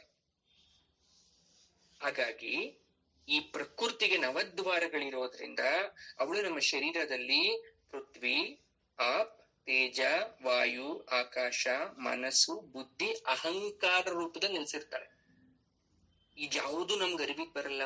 ಅಹಂಕಾರದಲ್ಲಿ ನೆಲೆಸಿರೋ ದೇವಿ ಇದಾಳಲ್ಲ, ಅವಳನ್ನ ತುಂಬಾ ಯೂಸ್ ಮಾಡಿ ಮಾಡಿ ಅಹಂಕಾರ ತತ್ವವನ್ನ ನಮ್ಮಲ್ಲಿ ಏನಾದ್ರೂ ಉದ್ಭವ ಮಾಡ್ಕೊಂಡ್ರೆ ಈ ಮಿಕ್ಕಿದ್ 7 ಜನನು ಹೋಗ್ಬಿಡ್ತಾರೆ. ಅಹಂಕಾರನು ದುರ್ಗೆ ನಮ್ಮಲ್ಲಿ ತುಂಬಿ ತುಳುಕ್ತಾಳೆ. ನಮ್ಮ ಕೈಗೆ ಕೋಪವನ್ನ ಕೊಟ್ಟು ನಮ್ಮನ್ನ ನಾಶ ಮಾಡ್ಕೊಂತೀವಿ. ಇದೇ ದೇವಿನ ಬೇರೆ ತರ ನೆಲ್ಸ್ಕೋಬಹುದು. ನಮ್ಮಲ್ಲಿ ಇಚ್ಛಾ ಜ್ಞಾನ ಕ್ರಿಯಾತ್ಮಕ ಶಕ್ತಿಯಾಗಿ ನಾವು ತುಂಬ್ಕೋಬಹುದು. ಆದ್ರೆ ನಾವ್ ಅದನ್ನ ಫಾಲೋ ಮಾಡ್ಬೇಕಾಗತ್ತೆ. ದುರ್ ಪ್ಲಸ್ ಗಾ ಅಂದ್ರೆ ತುಂಬಾ ಪ್ರಯಾಸದಿಂದ ಅವಳನ್ನ ಸಮೀಪಿಸು. ಅವಳ ಹತ್ರ ಹೋಗ್ಬೇಕು ಅಂದ್ರೆ ತುಂಬಾ ಕಷ್ಟದಿಂದ ಹೋಗು. ಇನ್ನೊಂದು ದುರ್ಗೆ ಅರ್ಥ ಅಂದ್ರೆ ನಂಬಿದವರ ದುಃಖಗಳನ್ನ ನಾಶ ಮಾಡುವವಳು ಅಂತ ಅರ್ಥ. ಅವಳು ನಂಬಿದ್ರೆ ಖಂಡಿತವಾಗ್ಲೂ ನಮ್ಗೆ ಸಹಾಯ ಆಗತ್ತೆ, ನಮ್ಮನ್ನ ಕಾಪಾಡ್ತಾಳೆ ಅಂತಕ್ಕಂಥದ್ದು ಅರ್ಥ. ಅಪಾಯ ಒಂದನ್ನ ನಮಗ್ ತಂದಿಟ್ಕೊಬಿಟ್ಟಿರ್ತೀವಿ, ಯಾರು ನಮ್ ಸಹಾಯಕ್ ಬರಲ್ಲ. ಏನ್ ಮಾಡೋದು ಇವಾಗ? ದೋಷ ಬಾಧೆ ಶಿಕ್ಷೆ ಏನೋ ಒಂದು ಗೊತ್ತಿಲ್ಲ. ಅದ್ ಯಾವ ತರ ಇದೆ ಅಂದ್ರೆ, ಮುಂದೆ ಸಮುದ್ರ ಇದೆ, ನಾನ್ ದಾಟಬೇಕು, ನಂಗೆ ಈಜು ಬರಲ್ಲ, ಮುಂದೆ ಬೋಟ್ ಇಲ್ಲ. ಎದುರುಗಡೆ ಆಕಾಶ ಇದೆ, ಆಕಾಶನ್ ಹಾರಬೇಕು, ನಂಗೆ ಹಾರಕ್ ಬರಲ್ಲ. ಡಾಕ್ಟರ್ ಹೇಳ್ಬಿಟ್ಟಿದ್ದಾರೆ 3 ದಿನ ಬದುಕೋದು ಅಂತ, ಬಟ್ ಆದ್ರೂ ನಾನು ಇರ್ಬೇಕು, ನಂಗೆ ಜವಾಬ್ದಾರಿ ಇದೆ, ಏನ್ ಮಾಡ್ಬೇಕು ಗೊತ್ತಿಲ್ಲ. ಅದಕ್ಕೆ ಪಶುನ್ಯಾದಿ ವಾಗ್ದೇವತೆ ಹೇಳ್ತಾರೆ, ನಿರತ್ಯಯ ಅವಳು. ಜಪ ತಪ ನಿಯಮನಿಷ್ಠೆ ಭಕ್ತಿ ಪ್ರಪತ್ತಿಗಳಿಲ್ಲದೆ ತಾಯಿಯನ್ನ ನೀವು ದರ್ಶನ ಮಾಡಬಹುದು ಅನ್ಕೊಂಡಿದ್ರೆ ದುರ್ಲಭ. ದುರ್ಗಾ ಅಂತ ಹೆಸರು ಯಾಕೆ ಬಂತು ಹೋಗ್ಲಿ ಗೊತ್ತಾ? ದುರ್ಗಮ ಅಂತ ಒಬ್ಬ ರಾಕ್ಷಸ ಇದ್ದ. ದುರ್ಗಮ ಅನ್ನೋನು ದೇವತೆಗಳಿಗೆಲ್ಲ ಬಹಳ ಕಷ್ಟ ಕೊಡ್ತಿದ್ದ. ಆತನನ್ನ ಸಂಹಾರ ಮಾಡಿ, ಆ ದುರ್ಗಮನನ್ನ ಸಂಹಾರ ಮಾಡಿದವಳೇ ದುರ್ಗೆ ಅಂತ ಕರೆಸ್ಕೊಂಡ್ಲು ತಾಯಿ. ದುರ್ಗಾತಿನಾಶಿನಿ. ನವದುರ್ಗೆಯರಾದ್ರು. ನವದುರ್ಗೆಯ ರೂಪಗಳಲ್ಲಿ ಪೂಜೆಯನ್ನ ಸ್ವೀಕರಿಸ್ತಾಳೆ ಮಾತೆ. ಮಹಿಷಾಸುರ ಮರ್ಧಿನಿಯಾಗಿ ಪೂಜೆಯನ್ನ ಸ್ವೀಕರಿಸ್ತಾಳೆ. ಹಾಗೆ ನಮ್ಮ ಎಲ್ಲ ಕಷ್ಟಗಳನ್ನ ಕೂಡ ಪಾರ್ ಮಾಡಮ್ಮ ಅಂತ ಕೇಳದ್ ನಮ್ ಧರ್ಮ. ಪಾರ್ ಮಾಡಿದ್ರೆ ನಾವು ಕೃಪೆ ಕಟಾಕ್ಷ, ಪಾರ್ ಮಾಡ್ಲಿಲ್ಲ ಅಂದ್ರೆ ಇದನ್ನ ನಾನು ಅನುಭವಿಸ್ಬೇಕಿತ್ತು. ಎರಡೇ ಉತ್ತರ ಅಲ್ವಾ? ಅದನ್ ಬಿಟ್ಟು ಇನ್ಯಾವ ರೀತಿ ತಗೊಳಕ್ ಸಾಧ್ಯ? ಅವರವರ ತಾಯಿ ಸಂಹಾರ ಮಾಡ್ಬೇಕಾದ್ರೆ ಎಲ್ಲ ದೇವತೆಗಳು ಅವರವರ ಆಯುಧಗಳನ್ನ ಅಸ್ತ್ರ ಶಸ್ತ್ರಗಳನ್ನ ಕಳಚಿ ತಾಯಿಗೆ ಅರ್ಪಣೆ ಮಾಡಿದಾಗ ಸಿಂಹ ವಾಹನೆಯಾಗಿರ್ತಕ್ಕಂಥವಳು ದುರ್ಗಾದೇವಿ ರೂಪ ತಾಳ್ತಾಳೆ. ಈಗಲೂ ನೀವು ಸಿಂಹ ಮೇಲೆ ಕೂತು ಎಲ್ಲಾ ಕೈಗಳಲ್ಲೂ ಕೂಡ ಆಯುಧಗಳನ್ನ ಹಿಡಿದಿರೋ ನೋಡ್ಬೋದು. ಸಹಸ್ರ ಭುಜ, ಶತಭುಜ, ಅಷ್ಟಾದಶ ಭುಜ, ಚತುರ್ಭುಜ, ವನದುರ್ಗಾ ರೂಪ, ವೈಷ್ಣವಿ ರೂಪ ದುರ್ಗ, ಎಷ್ಟೋ ದುರ್ಗಾದೇವಿಗಳಿದ್ದಾರೆ. ಆದ್ರೆ ನಾವು ದೇವರನ್ನ ನೋಡ್ಬೇಕಾಗಿರೋದು ಸುಖಪ್ರದ, ಜಯಪ್ರದ, ಶುಭಪ್ರದಳಾಗಿರ್ತಕ್ಕಂಥ ದೇವಿಯನ್ನ. ಭಕ್ತರು ಅಕಸ್ಮಾತ್ ಆಗಿ ಗ್ರಹಚಾರದಿಂದಲೋ ಅಹಂಕಾರದಿಂದಲೋ ದುರಾಚಾರದಿಂದಲೋ ನಾಸ್ತಿಕತೆ ಅಂದ್ರೆ ದೇವ್ರ ನಂಬಲ್ಲ ನಾನು, ಯಾವ ದೇವರು ಇಲ್ಲ, ದೇವ್ರು ದುಡ್ಡು ಕೊಡ್ತಾನೆ ಕಷ್ಟ ಬಂದ್ರೆ, ನಾನು ನಾಸ್ತಿಕತೆಯಿಂದ ಏನಾದ್ರೂ ಮೈಗೂಡ್ಸ್ಕೊಂಡ್ಬಿಟ್ರೆ ಅವ್ರಿಗೆ ಬುದ್ಧಿ ಹೇಳೋ ಶಿಕ್ಷೆ ಕೊಟ್ಟು ಗದರಿಸಿ ಅವ್ರಿಗೊಂದು ಏಟ್ ಕೊಟ್ಟು ಅವ್ರ ಎಲ್ಲ ದುರಾಚಾರಗಳನ್ನ ಬಿಡಿಸಿ ಸನ್ಮಾರ್ಗದಲ್ಲಿ ನಡಿಬೇಕು. ಆ ನಡೆಯೋ ಮನಸ್ಸನ್ನ ಕೊಡ್ಬೇಕಾಗಿರೋದು ಕರುಣಾನಿಧಿಯಾದಂತ ದೇವಿ, ಅವಳೇ ದುರಾಚಾರ ಶಮನಿ. ಈಗ ಬೇರೆ ಬೇರೆ ದೇಶದಲ್ಲಿ ಬೇರೆ ಬೇರೆ ಧರ್ಮ ಇದೆ. ನಮ್ಮ ದೇಶದಲ್ಲಿ ನಾವು ಹಿಂದೂ ಧರ್ಮವನ್ನ, ಸನಾತನ ಧರ್ಮವನ್ನ, ಎಲ್ಲ ದೇವರನ್ನ ಮಾಡ್ತಾ ಇದ್ದೀವಿ. ಇದರ ಅರ್ಥ ಏನಂದ್ರೆ, ಕೆಲವರು ಕಪಟಿಗಳಾದ ತಾಂತ್ರಿಕ, ಮಾಂತ್ರಿಕ ಅಥವಾ ದುರಾಚಾರರು ಪ್ರೋತ್ಸಾಹ ಮಾಡಿರ್ತಕ್ಕಂಥದ್ದು ಅಥವಾ ಬಲಿ ಕೊಡ್ಬೇಕು ಅಂತಕ್ಕಂಥದ್ದು ಎಲ್ಲೂ ಕೂಡ ಇಲ್ಲ. ಜಂತು ಬಲಿ, ನರಬಲಿ ಅಂತಕ್ಕಂಥದ್ದು ಯಾವುದೂ ಇಲ್ಲ. ಶಿಶು ಬಲಿ ಅಂತಕ್ಕಂಥದ್ದು ಯಾವುದೂ ಇಲ್ಲ. ಒಬ್ಬ ಯೋಗಿನ ಮಾತ್ರ ಸೃಷ್ಟಿ ಮಾಡ್ತಾನೆ. ಒಬ್ಬ ಗುರು ತನಗಿಂತ ಅತ್ಯಂತ ಉತ್ತಮವಾದಂತ ಶಿಷ್ಯಳನ್ನ ಗುರುವಾಗಿ ಪರಿವರ್ತನೆ ಮಾಡ್ತಾನೆ. ಅದೇ ಒಬ್ಬ ಕೆಟ್ಟ ವ್ಯಕ್ತಿ ಮಾತ್ರ ಇನ್ನೊಬ್ಬ ಕೆಟ್ಟನನ್ನ ಸೃಷ್ಟಿ ಮಾಡಕ್ ಸಾಧ್ಯ. ಒಬ್ಬ ಮಾಂತ್ರಿಕ ಮಾತ್ರ ಇನ್ನೊಬ್ಬ ಮಾಂತ್ರಿಕನನ್ನ ಸೃಷ್ಟಿ ಮಾಡ್ಲಿಕ್ಕೆ ಸಾಧ್ಯ. ಹಾಗಾಗಿ ನೀವು ಒಳ್ಳೆಯವರಾಗಿದ್ರೆ ಮಾತ್ರ ನಿಮ್ಮ ಮಕ್ಕಳನ್ನ ಒಳ್ಳೆ ರೀತಿ ಸೃಷ್ಟಿ ಮಾಡಕ್ ಸಾಧ್ಯ. ಒಂದ್ ವೇಳೆ ಅವ್ರು ಕೆಟ್ಟವರಾದ್ರೆ ಅದು ಕರ್ಮವಶ ಆಯ್ತು. ನೀವು ಪ್ರಯತ್ನ ನೀವು ಪಡ್ಬೇಕು. ಅದಕ್ಕೆ ಒಳ್ಳೆ ದುರಾಚಾರ ಶಮನಿ ಅಂತ ಕರೆಯೋದು. ಈ 8ನೇ ಶ್ಲೋಕದ ಅಮ್ಮನವ್ರ 63 ನಾಮ ಹೇಳಿದ್ರು. 63 ನಾಮ ಹೇಳೋದ್ರಿಂದ ಏನಾಗತ್ತೆ ಅಂದ್ರೆ ಚಂಚಲತೆ ಇರೋದಿಲ್ಲ ಮನ್ಸಲ್ಲಿ. ಅರ್ಥ ಆಗುತ್ತೆ ಅಂದ್ರೆ ತುಂಬಾ ಕನ್ಫ್ಯೂಷನ್ಸ್ ಇರುತ್ತೆ ನಿಮ್ಗೆ. ಒಂದ್ಸಲ ಅದ್ ಮಾಡ್ಬೇಕು, ಒಂದ್ಸಲ ಇದ್ ಮಾಡ್ಬೇಕಾ, ಅಥವಾ ಮಾಡಿದ ಕೆಲಸ ಮಾಡಕ್ಕೆ ಆಗಲ್ಲ. ಹಾಗಾಗಿ ಯಾರು ಈ ಶ್ಲೋಕಗಳನ್ನ ಪಠಿಸ್ತೀರೋ ಅವ್ರಿಗೆ ಚಂಚಲತೆ ದೂರ ಆಗತ್ತೆ, ಜಡ ಚೈತನ್ಯ ದೂರ ಆಗತ್ತೆ, ದೇವಿಯ ಆ ನಿರ್ಗುಣ ರೂಪ ಅನುಭವಕ್ಕೆ ಬರುತ್ತೆ ಅಂತಕ್ಕಂಥದ್ದು ಈ 7ಮ ಅಧ್ಯಾಯ ಅಲ್ವಾ. ಮುಂದೆ 8ಮ ಅಧ್ಯಾಯ ಬರ್ತದೆ. ಅಂದ್ರೆ 51ನೇ ಶ್ಲೋಕದಿಂದ 57ನೇ ಶ್ಲೋಕ, 169ನೇ ನಾಮದಿಂದ 248ನೇ ನಾಮ, ಟೋಟಲ್ 52 ಬರುತ್ತೆ. ಇದ್ರಲ್ಲಿ 7 + 3 ಆಡ್ ಮಾಡ್ಕೋಬೇಕು, ಅದ್ರ ಅರ್ಥ ಆಯ್ತಾ. ಇಲ್ಲಿ ಸರ್ವಜ್ಞ, ಸಾಂದ್ರ ಕರುಣ, ಸಮಾನಾಧಿಕ ವರ್ಜಿತ ಅಂತಕ್ಕಂಥ ಭಾವವನ್ನ ಯಾಕೆ ಹೇಳಿದ್ದಾರೆ ಅಂತ ನೋಡೋಣ. ತುಂಬಾ ಚೆನ್ನಾಗಿದೆ. ಸರ್ವಶಾಸ್ತ್ರ ಪುರಾಣ, ವೇದಗಳ ಶಿರೋಭಾಗ ಎಲ್ಲವೂ ಕೂಡ ಯಾವುದು ದೊಡ್ಡದು ಸರ್ ಅಂದ್ರೆ ಉಪನಿಷತ್ತು ಅಂತ ಒಬ್ರು ಹೇಳ್ತಾರೆ. ಎಲ್ಲಾ ಗ್ರಂಥಗಳಿಂದ ಶ್ರೇಷ್ಠ ಗ್ರಂಥ ಯಾವುದು ಅಂತ. ಯಾಕೆ ಅಂದ್ರೆ ಸರ್ವ ಚರಾಚರ ಕೋಟಿ ಭೂತ ಏನು, ಭವಿಷ್ಯ ಏನು, ವರ್ತಮಾನದ ತಿಳಿಸ್ಬಿಟ್ಟಿದೆ. ಯಾವುದು ಉಪನಿಷತ್ ಹೇಳ್ಬಿಟ್ಟಿದೆ. ಹಾಗಾಗಿ ಸಾಂದ್ರ ಕರುಣ ಏನು ಅಂದ್ರೆ, ನೀವೆಲ್ಲ ಏನಾದ್ರೂ ತಪ್ಪು ದಾರಿಗೆ ಹೋದ್ರೆ ತಾಯಿ ಎಚ್ಚರಿಕೆಯನ್ನ ನೀಡಿ ಅಗತ್ಯ ಬಿದ್ರೆ ಶಿಕ್ಷೆಯನ್ನ ಕೊಟ್ಟು ನಿಮ್ಮನ್ನ ಸರಿಯಾದ ದಾರಿಯಲ್ಲಿ ಕರ್ಕೊಂಡು ಹೋಗ್ತಾಳೆ ಅಂತ. ಬಡ ಮುತ್ತೈದೆ ಆಗಿರ್ತಕ್ಕಂಥ ಚಾರುಮತಿ ದೇವಿ ಅನ್ನೋ ಹೆಣ್ಣು ಗೃಹಿಣಿ ಮಹಾಲಕ್ಷ್ಮಿ ದೇವಿಯನ್ನ ಪ್ರತಿನಿತ್ಯ ಪೂಜೆ ಮಾಡ್ತಾ ಇರ್ತಾಳೆ. ಒಂದಿನ ಅಲ್ಲ, ಮಹಾಲಕ್ಷ್ಮಿಯನ್ನ ಪ್ರತಿದಿನ ಪೂಜೆ. ನನ್ಗೆ ಬಂದಿರ್ತಕ್ಕಂಥ ಕಷ್ಟ, ಈ ಬಡತನದಿಂದ ನಂಗೇನೋ ದೂರ ಮಾಡಮ್ಮ ತಾಯಿ ಅಂತ. ಆಕೆ ಮೇಲೆ ದಯೆ ಉಂಟಾಗಿ ಮಹಾಲಕ್ಷ್ಮಿ ಸ್ವಪ್ನದಲ್ಲಿ ಕಾಣಿಸ್ಕೊಂತಾಳೆ ಚಾರುಮತಿಗೆ. ನೋಡಮ್ಮ, ಶ್ರಾವಣ ಶುಕ್ರವಾರಗಳಲ್ಲಿ ಪೌರ್ಣಮಿಗೆ ಮೊದಲು ಬರ್ತಕ್ಕಂಥ ಶುಕ್ರವಾರದ ದಿನ ವರಲಕ್ಷ್ಮಿ ವ್ರತವನ್ನ ಆಚರಿಸು, ನೀವ್ ಒಳ್ಳೇದಾಗತ್ತೆ ಅಂತ. ಚಾರುಮತಿ ಬಡವಳು. ಇನ್ನೂ ಅಕ್ಕಪಕ್ಕದಲ್ಲಿ ಇರ್ತಕ್ಕಂಥ ಬಡವ್ರಿಗೆ ಹೇಳ್ತಾ ನೋಡು, ದೇವಿ ಈ ತರ ಕನ್ಸಲ್ಟ್ ಬಂದಿದ್ರು, ನಾನು ಪೂಜೆ ಮಾಡ್ತಾ ಇದ್ದೀನಿ, ನೀವು ಪೂಜೆ ಮಾಡಿ, ನಿಮ್ಗೂ ಒಳ್ಳೇದಾಗ್ಬೋದೇನೋ ನಂಬಿಕೆ. ಆಯ್ತು, ಎಲ್ಲ ಗೃಹಿಣಿಯರು ಸೇರ್ಕೊಂಡ್ರು. ಶುಕ್ರವಾರ ದಿನ ವರಲಕ್ಷ್ಮಿ ವ್ರತವನ್ನ ಮಾಡ್ಕೊಂಡ್ರು. ವರಮಲಕ್ಷ್ಮಿ ಅಪಾರ ಕೃಪೆ ಉಂಟಾಗಿ ವ್ರತ ಪೂರ್ಣ ಆಗೋ ವೇಳೆಗೆ ಅವ್ರಿಗೆಲ್ಲರೂ ಕೂಡ ವಸ್ತುವಾಹನಾದಿಗಳನ್ನ ಬಂದು ಸೇರ್ಕೊಂತು ಅನ್ನೋದು ಕತೆ. ಇಂದ್ರನ ಪತ್ನಿ ಶಚೀದೇವಿ ಸಹಸ್ರ ಸುವರ್ಣ ಕಮಲಗಳಿಂದ ಅರ್ಚಿಸಿದ್ಲು ದೇವಿಯನ್ನ. ಆಗ ಯಾಕೆ ಅವಳು ಮಾಡಿದ್ದು ಅಂದ್ರೆ, ಇಂದ್ರ ಪದವಿಯನ್ನ ಕಳ್ಕೊಂಡ್ಬಿಟ್ಟು ರಾಜ್ಯಭ್ರಷ್ಟನಾಗಿ ಸ್ವರ್ಗಾಧಿಪತಿಯಿಂದ ದೂರ ಹೋಗ್ಬಿಟ್ಟಿದ್ದ. ಆಗ ಮತ್ತೆ ಜಗನ್ಮಾತೆ ಅವಳ ಪೂಜೆಗೆ ಮೆಚ್ಚಿ ಇಂದ್ರನಿಗೆ ಮತ್ತೆ ಪಟ್ಟವನ್ನ ಕೊಟ್ಲು. ಯಾಕೆ ಇದನ್ನ ಹೇಳಿದೆ ಅಂದ್ರೆ, ಜಗನ್ಮಾತೆಗೆ ತನ್ನ ಭಕ್ತರ ಕುಲ, ಮತ, ಸಂಪ್ರದಾಯ, ನೀವು ಮಾಡ್ತಕ್ಕಂಥ ಡಿಫ್ರೆಂಟ್ ಟೈಪ್ಸ್ ಆಫ್ ಪೂಜಾ, ವಿಭಿನ್ನ ಪೂಜಾ ವಿಧಾನಗಳೊಂದಿಗೆ ತಾಯಿ ಯಾವುದೇ ಸಂಬಂಧ ಇಟ್ಕೊಂಡಿಲ್ಲ. ಬಡವರು ಶ್ರೀಮಂತ ಅನ್ನೋ ಭೇದ ಭಾವ ಇಲ್ಲ.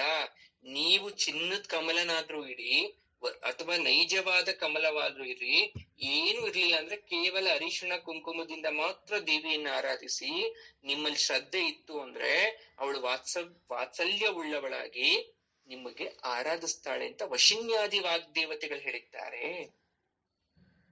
ಯಾಕೆಂದ್ರೆ ಸರ್ವಶಕ್ತಿ ಸ್ವರೂಪಿಣಿ ಸಿದ್ಧ ವಿದ್ಯಾಳಾದಂತವಳು ನಮ್ಮ ಶರೀರದಲ್ಲಿ ಕೈಕಾಲುಗಳ ಬೆರಳುಗಳ ಚಲನೆಯಿಂದ ಹಿಡಿದು ಬ್ರಹ್ಮಾಂಡದಲ್ಲಿರೋ ಸರ್ವ ಶಕ್ತಿಗಳಿಗೂ ಶಕ್ತಿ ಪ್ರೇರಕ. ಅದಕ್ಕೆ ಅವಳ ಸರ್ವಮಂಗಳೆ ಅಂತ ಕರಿತೀವಿ.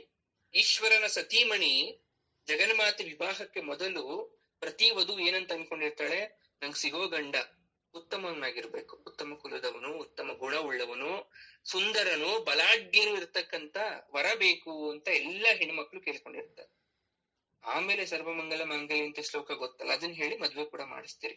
ಅದ್ ಮಾಡಿಸ್ಬೇಕಾದ್ರೆ ಶಿವೇ ಸರ್ವಮಂಗಲ ಮಾಂಗಲ್ಯೇ ಶಿವೇ ಸರ್ವಾರ್ಥ ಸಾಧಿಕೆ ಚರಣ್ಯೇ ತ್ರ್ಯಂಬಕೆ ಗೌರಿ ನಾರಾಯಣಿ ನಮಸ್ತುತೆ, ಅವಳ ಹೆಸರಲ್ಲೇ ಬಂದ್ಬಿಡ್ತೀವಿ. ನಮ್ಮ ದಾಂಪತ್ಯ ಜೀವನ ಕೂಡ ಸರ್ವಮಂಗಳೆಯ ತರ ಅನ್ಯೋನ್ಯವಾಗಿರ್ಲಿ, ನಾವು ಗಂಡ ಹೆಂಡತಿದಿರು ಶಿವ ಪಾರ್ವತಿ ಬದುಕ್ತಂಗೆ ಬದುಕ್ಲಿ, ಸರ್ವಮಂಗಳೆ ಪತಿ ಪ್ರೇಮ ಪಡಿಬೇಕು ಅಂತ ಗಂಡನಿಗೆ ಆಪತ್ತು ಉಂಟಾಗಬಾರ್ದು ಅಂತ ಮಾಂಗಲ್ಯ ರೂಪದಲ್ಲಿ ಸದಾಕಾಲ ಮಾಂಗಲ್ಯವನ್ನ ತನ್ನ ಕೊರಳಿಗೆ ಹಾಕೊಂಡಿದ್ದಾಳೆ. ನಾನು ಅದೇ ತರ ನನ್ನ ಗಂಡನ ಆರೋಗ್ಯಕ್ಕಾಗಿ ಅಥವಾ ಅವನ ಪೂರ್ಣ ಆಯುಷ್ಯಕ್ಕಾಗಿ ಸದಾಕಾಲ ನನ್ನ ಮಾಂಗಲ್ಯವನ್ನ ನಾನು ಧರಿಸಿರ್ತೀನಿ ನನ್ನ ಎದೆಯ ಮೇಲೆ. ಯಮರಾಜ ಬರ್ತಾನೆ, ಯಮರಾಜ ಬರ್ಬೇಕಾದ್ರೆ ಹೆಣ್ಮಕ್ಳು ಮಾಂಗಲ್ಯ ನೋಡ್ತಾನೆ ಫಸ್ಟು. ಯಾಕೆ ಅಂದ್ರೆ ಯಮಧರ್ಮನ ಪಾಶಕ್ಕಿಂತ ಮಾಂಗಲ್ಯದ ಪಾಶ ಬಹಳ ಶಕ್ತಿವಂತದ್ದು. ಮಾಂಗಲ್ಯ ಭಾಗ ಗಟ್ಟಿ ಇದ್ರೆ ಯಮನ ಪಾಶ ಕೂಡ ಅವ್ರನ್ನ ಏನು ಮಾಡಕ್ಕಾಗಲ್ಲ. ಮದ್ವೆ ಮಾಡಕ್ ಹಲವಾರು ರೀಸನ್ನು. ಅದ್ರಲ್ಲೂ ಒಬ್ಬ ಗಂಡಿಗೆ ಯಾಕೆ ಒಬ್ಬ ಹೆಣ್ಣನ್ನ ಸರಿಯಾದ ಗೃಹ ಇರ್ತಕ್ಕಂತ ಮನೆತನ ಇರ್ತಕ್ಕಂಥವ್ರು ಮಾಡ್ತಾರೆ ಅಂದ್ರೆ, ಆ ಗಂಡನಿಗೆ ಅಪಮೃತ್ಯು ದೋಷ ಇದ್ರು ಅಲ್ಪಾಯುಷ್ಯ ಇದ್ರು ಕೂಡ ಹೆಂಡತಿಯ ಮಾಂಗಲ್ಯ ಭಾಗ್ಯದಿಂದ ಆತನ ಪ್ರಾಣ ಉಳಿಯುತ್ತೆ ಅಂತ ಹಿಂದೆ ಕಥೆಗಳೆಲ್ಲ ನೋಡಿದೀರ. ನಿಮ್ ಮಗ 40 ದಿನದಲ್ಲಿ ಅವಕಾಶ ಸತ್ತೋಗ್ಬಿಡ್ತಾನೆ, ಮದ್ವೆ ಮಾಡ್ಬಿಡಿ. ಆ ಮದ್ವೆ ಆಗೋ ಮಾಂಗಲ್ಯದ ಭಾಗ್ಯದಿಂದ ಉಳಿಬಹುದು. ಮದ್ವೆ ಆಗಿ ಅವಕಾಶ ಸತ್ತೋಯ್ತು, ಆದ್ರೆ ಆ ತಾಯಿ ಕುತ್ಕೊಂಡು ತಪಸ್ ಮಾಡ್ತಾಳ ಅಂದ್ರೆ ಪರಮಾತ್ಮನ ದೇವಿನ ಬಿಡ್ತಾಳ, ತಾಯಿ ನನ್ ಕುತ್ಕೆಗ್ ಮಾಂಗಲ್ಯ ಇದೆ, ಅಷ್ಟ ಕುಂಕುಮ ಇದೆ, ನಾನ್ ಪೂಜೆ ಮಾಡಿದೀನಿ, ನಿನ್ ಕಡೆಯಿಂದ ಹೂ ಪ್ರಸಾದ ಆಗಿತ್ತು, ನೀನ್ ಯಾವಾಗ್ಲೂ ಸುಮಂಗಲಿ ಆಗಿರ್ತೀಯ ಅಂತ. ಆದ್ರೆ ಗಂಡನ್ ಕಿತ್ಕೊಂಡು ಹೋಗಿದ್ಯಾ ಅಂದಾಗ ಅವಳು ಮತ್ತೆ ಪುನರ್ಜನ್ಮ ಕೊಡ್ತಾರ ಆತನಿಗೆ. ಆತ ಮತ್ತೆ ಸರ್ವಮಂಗಳೆ ಆಗ್ತಾಳೆ, ಅಂದ್ರೆ ಮುತ್ತೈದೆ ಹೆಣ್ಣಾಗ್ತಾಳೆ. ಅದೇ ತರ ಇಲ್ಲಿ ತಾಯಿ ಹಾಕೊಂಡಿರೋ ಮಾಂಗಲ್ಯ ಸ್ವರೂಪ, ಮಾಂಗಲ್ಯ ಪ್ರತೀಕ ಯಾಕೆ? ಸದಾಕಾಲ ರಕ್ಷಣೆ. ಅವನ್ ದೇವ ಆಗಿದ್ರು ಕೂಡ ಅವನ ರಕ್ಷಣೆ ಬೇಕು ಅಲ್ವಾ? ಹಾಗೆ ನಾವು ಕೂಡ ಮಾಂಗಲ್ಯವನ್ನ ರಕ್ಷಣೆಯಾಗಿ ಇಟ್ಕೋಬೇಕು, ಸದಾಕಾಲ ಅದಕ್ಕೆ ಆರಾಧನೆ ಮಾಡ್ಬೇಕು, ಪೂಜೆ ಮಾಡ್ಬೇಕು. ಕೆಲವು ರಾಕ್ಷಸರ ಪತ್ನಿಯರು ಏನ್ ಮಾಡ್ತಾರೆ, ತಮ್ಮ ಗಂಡಂದಿರು ಮಾಡೋ ತಪ್ಪುಗಳನ್ನ ವ್ಯಸನಗಳನ್ನ ಕ್ಷಮಿಸಿ ಅವ್ರನ್ನ ಕಾಪಾಡ್ಬೇಕು ಅಂತ ದೇವಿ ಹತ್ರ ಬೇಡ್ಕೊಂತಾರೆ. ಅಂದ್ರೆ ರಾಕ್ಷಸ ಗುಣ ಇರೋ ಗಂಡಸು ಪಾಪ ಅವ್ರ ಹೆಂಡತಿ ನೋಡಿದ್ರೆ ತುಂಬಾ ಒಳ್ಳೆಯವಳು, ಆ ಯಮ್ಮ ಯಾವಾಗ್ಲೂ ದೇವ್ರ ಪೂಜೆ ಆರಾಧನೆ ಗಲಾಟೆ ಅಂದ್ರಾಗಲ್ಲ, ಅಷ್ಟು ಒಳ್ಳೆಯವಳು, ಸಮಾಜದಲ್ಲಿ ಅಷ್ಟು ಹೆಸರು ತಗೊಂಡಿದ್ದಾಳೆ. ಆದ್ರೆ ಗಂಡ ನೋಡಿದ್ರೆ ಹುಡುಕ ವ್ಯಸನಿ. ಆ ರಾಕ್ಷಸ ತತ್ವ ಮಿತಿ ಇಲ್ದೆ ಇರ್ಬೇಕಾದ್ರೆ, ಅವ್ರ ಮೇಲೆ ತುಂಬಾ ದಬ್ಬಾಳಿಕೆ ಆಗ್ಬೇಕಾದ್ರೆ, ಆ ಹೆಣ್ಣು ತುಂಬಾ ನೊಂದು ಕಣ್ಣಲ್ಲಿ ನೀರ್ ಹಾಕ್ಬೇಕಾದ್ರೆ, ನನ್ ಕಷ್ಟಕ್ಕೆ ಯಾರು ಇಲ್ಲ ಅನ್ಬೇಕಾದ್ರೆ ಹೇಳ್ತಾ ತುಂಬಾ ಸುಂದರವಾಗಿ ಹೇಳ್ತಾರೆ, ಎಷ್ಟೋ ಹೆಣ್ಣು ಮಕ್ಕಳನ್ನ ಸಹಿಸ್ಕೊಂಡಿದ್ದಾರೆ ಅಂದ್ರೆ ದೇವಿ ನೋಡ್ತಾ ಇರ್ತಾಳಂತೆ ಎಲ್ಲವನ್ನ. ದೇವಿ ಅವಳು ಕೋಪ ಬಂತು ಅಂದ್ರೆ, ರಾಕ್ಷಸ ತತ್ವ ಮಿತಿ ಮೀರ್ತು ಆತನಲ್ಲಿ ಅಂದ್ರೆ, ಗೃಹಿಣಿಯರ ಸಹನೆ ಮಾಯ ಆಗಿ ಧರ್ಮಯುತವಾಗಿ ಅವ್ರ ಬಾಯಿಂದ ನುಡಿ ನಾಡ್ಸ್ಬಿಡ್ತಾಳಂತೆ. ಅಂದ್ರೆ ಗಂಡಿನ ಬಗ್ಗೆ ಹೆಂಡತಿ ಬಾಯಲ್ಲಿ ಆಡ್ಸ್ಬಿಡ್ತಾಳಂತೆ. ಏನು, ನನ್ಗೆ ಇಷ್ಟ ಕಷ್ಟ ಕೊಡ್ತಾ ಇದ್ದೀರಾ, ನೀವ್ ಯಾವ ನರ್ಕಕ್ಕೆ ಹೋಗ್ತೀರೋ, ನನ್ಗೇನೋ ಒಂದ್ ಮಾಡ್ತಾ ಇದ್ದೀರಾ, ನೀವ್ ಯಾವ ತರ ಸಾಯ್ತೀರೋ ಅಂತ ಆತನ ಹೆಂಡತಿ ಬಾಯಿಂದ ಆಡಿಸ್ತಾಳಂತೆ. ಅದು ಧರ್ಮಯುತವಾಗಿ ಹಾಗೆ ಜರ್ಲಿ ಅಂತ ಅವಾಗ ದೇವಿ ತಥಾಸ್ತು ಅಂದ್ಬಿಡ್ತಾಳೆ. ಅರ್ಥ ಆಯ್ತಾ ವಿಶೇಷತೆ ಇಲ್ಲಿ? ದೇವಿ ಬಂತು ಶಿಕ್ಷೆ ಕೊಡಲ್ಲ, ಸುಮ್ನೆ ಇರ್ತಾಳೆ. ಎಲ್ಲಿ ತನಕ ಅಂದ್ರೆ ನಿಮ್ಮ ಸಹನೆ ಮೀರಿ ನಿಮ್ ಬಾಯಿಂದ ಕೆಟ್ಟ ಪದ ಬರೋ ತನಕ, ಅವಾಚ್ಯ ಬರೋ ತನಕ, ನೀವು ಶಾಪ ಹಾಕೋ ತನಕ, ಅವಾಗ ದೇವಿ ತಥಾಸ್ತು ಅಂತಾಳೆ ನಿಮ್ಮ ಶಾಪದ ನುಡಿಗೆ. ಮೋಹವನ್ನ ಕಡ್ದಾಕಿ ಅವರ ಆಕ್ರಂದನ ಆಶೀರ್ವಚನ ಎಲ್ಲಾ ಕೂಡ ಆ ರಾಕ್ಷಸ ಗಂಡಂದ್ರಿಗೆ ಇಲ್ಲದಂತೆ ಮಾಡಿ ಅವರನ್ನ ಆಕೆ ಆ ರೂಪದಲ್ಲಿ ಸಂಹಾರ ಮಾಡ್ತಾಳೆ. ಅದೇ ಗೃಹಿಣಿಯರಿಗೆ ನಿಜವಾದ ಮುಕ್ತಿ ಅಂತ ಹೇಳ್ತಾರೆ ಈ ಶ್ಲೋಕದಲ್ಲಿ. ಯಾವಾಗ ಸಿಗುತ್ತೆ ಮುಕ್ತಿ ಅಂದ್ರೆ ಆಗ ಸಿಗುತ್ತೆ. ನೀವ್ ಏನೇ ಹೇಳಬಾರ್ದು ಅನ್ಕೊಂಡಿದ್ರು ನಿಮ್ ಬಾಯಿಂದ ಬರ್ಸ್ತಾಳೆ ತಾಯಿ, ನಿಮ್ ಸಹನೆಯನ್ನ ಮೀರಿಸ್ತಾಳೆ. ಆ ವ್ಯಸನ ಪರರಾದಂತ ರಾಕ್ಷಸರಿಂದ ಗಂಡಂದರಿಂದ ತನ್ನ ಭಕ್ತರಿಗೆ ಸರ್ವ ಮಂಗಳಗಳನ್ನು ಪ್ರಸಾದಿಸಿದ ಜಗಜನನಿ ಸರ್ವ ಮಂಗಳೆ, ಮಂಗಳ ಸ್ವರೂಪಿಣಿ ಆ ಜಗನ್ಮಾತೆ ಕಾಪಾಡ್ತಾಳೆ. ಯಾಕೆ ಅಂದ್ರೆ ಅವಳು ಸರ್ವ ಮಂಗಳೆ. ನಿಮ್ಮ ಅರ್ಶನ ಕುಂಕುಮ ಭಾಗ್ಯವನ್ನು ಅವಳು ನೇರವಾಗಿ ಕಿತ್ಕೊಳಲ್ಲ. ನೀವ್ ಯಾವತ್ತು ಬಯಸ್ತಿರೋ ನನ್ಗೆ ಅರ್ಶನ ಕುಂಕುಮ ಭಾಗ್ಯ ಇಲ್ಲ ಅಂದ್ರೂ ಪರವಾಗಿಲ್ಲ ತಾಯಿ, ನಾನು ಬದುಕೊಂಡ್ಬಿಡ್ತೀನಿ, ಆದ್ರೆ ಇದರಿಂದ ಮುಕ್ತಿ ಕೊಡ್ಸು ಅಂತ ನೀವ್ ಯಾವತ್ ಕೇಳ್ತಿರೋ ಆ ಮಾತು ಕಾಯ್ತಾ ಇರ್ತಾಳೆ. ನನ್ ಗಂಡ ಇಲ್ಲ ಅಂದ್ರೂ ಪರವಾಗಿಲ್ಲ, ನಾನು ಬದುಕ್ತೀನಿ ಅಂತ ಯಾವತ್ ಹೇಳ್ತಿರೋ ಅದಕ್ಕೆ ಕಾಯ್ತಾ ಇರ್ತಾಳೆ. ಇವಾಗ ಅಂದಿದ ತಕ್ಷಣ ತಥಾಸ್ತು ಅಂತಾಳೆ. ನನ್ನ ಭಕ್ತರಾದವರಿಗೆ ಸದ್ಗತಿಯನ್ನು ಅನುಗ್ರಹಿಸ್ತಕ್ಕಂಥ ತಾಯಿ ಶ್ರೀಮಾತೆ. ಅದಕ್ಕೆ ಅವಳನ್ನ ಸದ್ಗತಿ ಪ್ರದ ಸರ್ವೇಶ್ವರಿ ಅಂತ ಕರೆದಿರೋದು. ಸರ್ವ ಚರಾಚರ ಪ್ರಚಂಡಕ್ಕೆ ಅಮ್ಮನವರು ಈಶ್ವರ ಅಥವಾ ಈಶ್ವರಿಯಾಗಿ ಸಲುಕ್ತಾರೆ. ಅಂದ್ರೆ ಭುವನಾಧ್ವ, ವರ್ಣಾಧ್ವ, ಮಂತ್ರಾಧ್ವ, ಪದಾಧ್ವ, ತತ್ವಾಧ್ವ ಅಂತ. ಅಧ್ವ ಅಂದ್ರೆ ಮಾರ್ಗ, ಭುವಿಗೆ ಮಾರ್ಗ ತೋರ್ಸೋದು, ವರ್ಣಕ್ಕೆ ಮಾರ್ಗ ತೋರ್ಸೋದು, ಮಂತ್ರಗಳಿಗೆ ಮಾರ್ಗ ತೋರ್ಸೋದು, ಪದವಿಗೆ ಮಾರ್ಗ ತೋರ್ಸ್ತಕ್ಕಂಥದ್ದು, ತತ್ವಗಳಿಗೆ ಹಾಗೂ ಕಲೆಗೆ ಮಾರ್ಗ ತೋರ್ಸೋಳು ತಾಯಿ. ಆ ದೈವದ ರೋಮಗಳು ಯಾರು ನೋಡಿಲ್ಲ, ಆದ್ರೆ ಎಲ್ಲೊಬ್ರು ಬರೀತಾರೆ 224 ಲೋಕಗಳಾಗೋಷ್ಟು ಚಾಚುತ್ತೆ. ಅದನ್ನ ಶಕ್ತಿ ಅಂತ ಕರಿಬಹುದು. ಅಂದ್ರೆ ಭುವನಾಧ್ವ ಅಂತ ಕನ್ಸಿಡರ್ ಮಾಡ್ಕೋಬಹುದು. 54 ಅಕ್ಷರಗಳನ್ನ ದೈವದ ಚರ್ಮವಾಗಿ ವಿಭಾಗ ಮಾಡ್ತಾರೆ. ಅಂದ್ರೆ ದೇವ್ರದ್ದು ಸ್ಕಿನ್ ಅಥವಾ ಚರ್ಮ 54ವಾಗಿ ವಿಭಾಗ ಮಾಡ್ತಾರೆ. 54 ಅಕ್ಷರಗಳಲ್ಲಿ ಒಂದೊಂದು ಅಕ್ಷರ ಅದಕ್ಕೊಂದು ವಿಭಾಗ ಇರುತ್ತೆ. ಆ ಮೊದಲ ಅಕ್ಷರವನ್ನ ನೀವಾದ್ರೂ ನೀವು ಸೇರಿಸ್ಬಿಟ್ರೆ ಅದೇ ವರ್ಣಾಧ್ವ. ಇದು ಸ್ವಲ್ಪ ಕಷ್ಟ ಆಗುತ್ತೆ ನಿಮ್ಗೆ ಅರ್ಥ ಮಾಡ್ಕೊಳ್ಳೋದು, ಆದ್ರೂ ಕೇಳಿಸ್ಕೊಳ್ಳಿ. ಈಗ 6 ತರ ಡಿವೈಡ್ ಮಾಡೋಣ.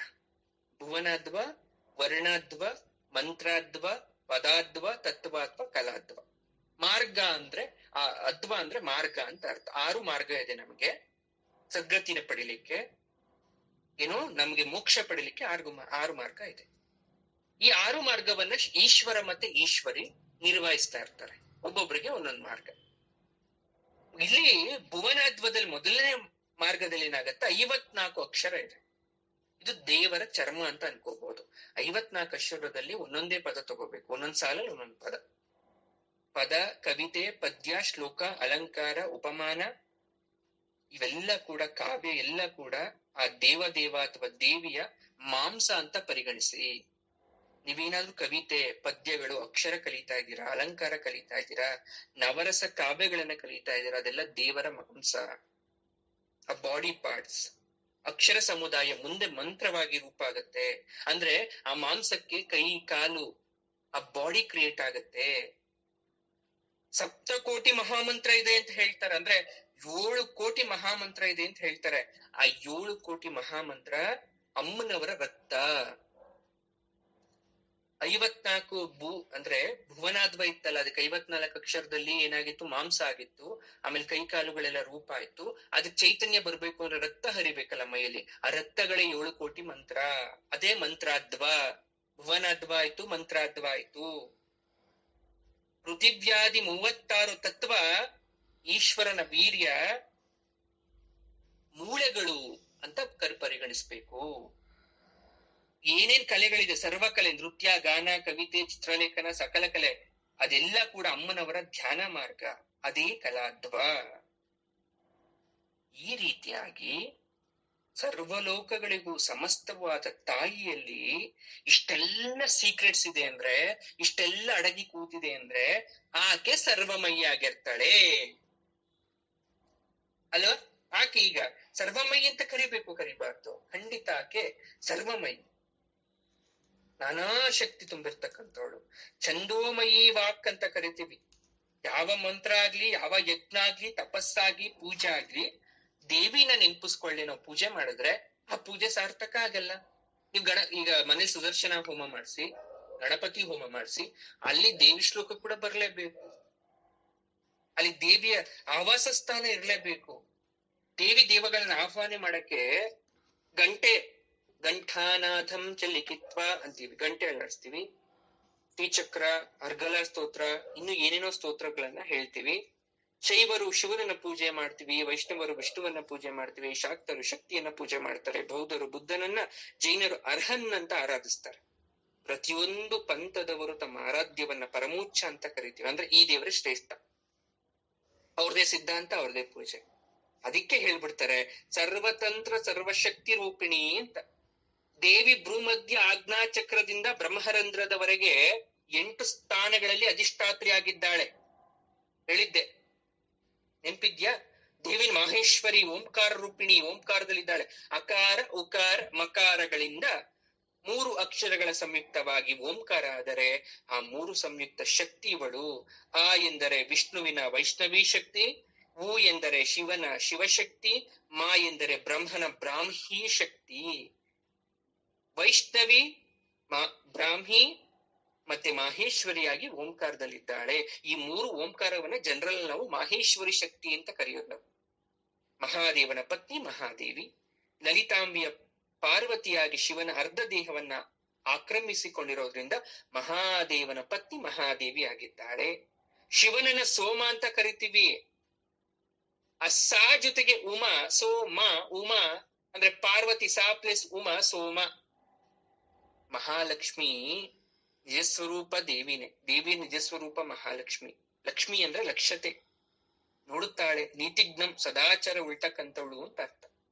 ಮೃಡಪ್ರಿಯ, ಲಲಿತಾಂಬಿನ ಮೃಡಪ್ರಿಯ ಅಂತ ಬರುತ್ತೆ ಶ್ಲೋಕದಲ್ಲಿ. ಮೃಡ ಅಂದ್ರೆ ಸುಖ ಸಮೃದ್ಧಿ ಅಂತ, ಶಿವ ಅಂತ ಅರ್ಥ. ಶಿವನಿಗೆ ಒಂದು ಸ್ಥಾನ ಬಂದಿದೆ, ಅವನು ಶುಭವಾಗಿದ್ದಾನೆ ಅಂದ್ರೆ ಆಕೆಯನ್ನ ಮದುವೆ ಆದ್ಮೇಲೆ ಅಂತ ಹೇಳೋದಿಕ್ಕೆ ಇಲ್ಲ, ಆಕೆಯನ್ನ ಹೇಳ್ತಾರೆ. ಯಾಕೆ? ಸುಖ, ಶಾಂತಿ, ಸಮೃದ್ಧಿ, ಪುಷ್ಟಿ, ತುಷ್ಟಿ, ಜ್ಞಾನ, ಐಶ್ವರ್ಯಗಳನ್ನ ಕೊಡ್ತಾರೆ. ಹಾಗಾಗಿ ಆಕೆ ಶ್ರೇಷ್ಠ ಅಂತ ಹೇಳ್ತಾ ಇದ್ದಾರೆ ಇಲ್ಲಿ. ಆಕೆ ಸರ್ವಯಂತ್ರಾತ್ಮಿಕ, ಸರ್ವತಂತ್ರ ರೂಪ, ಸರ್ವ ಸರ್ವ ಸರ್ವ ಸರ್ವ ಅಂತ ಕರೀತಾ ಇದ್ದಾರೆ. ಯಾಕೆ ಅಂದ್ರೆ ಸಪ್ತಕೋಟಿ ಮಹಾಮಂತ್ರ ಎಲ್ಲದರಲ್ಲೂ ಮಂತ್ರ ಸ್ವರೂಪಿಣಿ ಆಗಿದ್ದಾಳೆ. ಯಂತ್ರಗಳಲ್ಲಿ ಕೋನ, ಸಂಧಿ, ತ್ರಿಭುಜ, ಚತುರಸ್ರ ಸಕಲ ರೂಪ ಆಗಿದ್ದಾಳೆ. ಈಗ ನಾವು ಮ್ಯಾಥಮೆಟಿಕ್ಸ್ ಬೇಕು, ಏನೇ ಒಂದ್ ಮಾಡ್ಬೇಕಾದ್ರೂ ಗಣಿತ ಬೇಕು. 10 ರೂಪಾಯಿ ಕೊಟ್ಬಿಟ್ಟು ನಿಮ್ಗೆ 5 ರೂಪಾಯಿಗೆ ಏನೋ ಸಾಮಾನ್ ತಂದಿ ಅಂದ್ರೆ 5 ರೂಪಾಯಿ ಚೇಂಜ್ ತರೋಷ್ಟು ಜ್ಞಾನ ನಿಮ್ಮಲ್ಲಿ ಇರ್ಬೇಕು. ಅದಕ್ಕೆ ವಿದ್ಯೆ ಬೇಕಾಗಿಲ್ಲ. ಹಾಗೆ ಬರುತ್ತೆ, ದೇವ್ರು ಕೊಟ್ಟಿರೋ ಅಂಶ. ಅದೇ ತರ ರೇಖಾ ಗಣಿತ, ಗಣಿತದಲ್ಲಿ ಒಂದು ಪಾರ್ಟ್.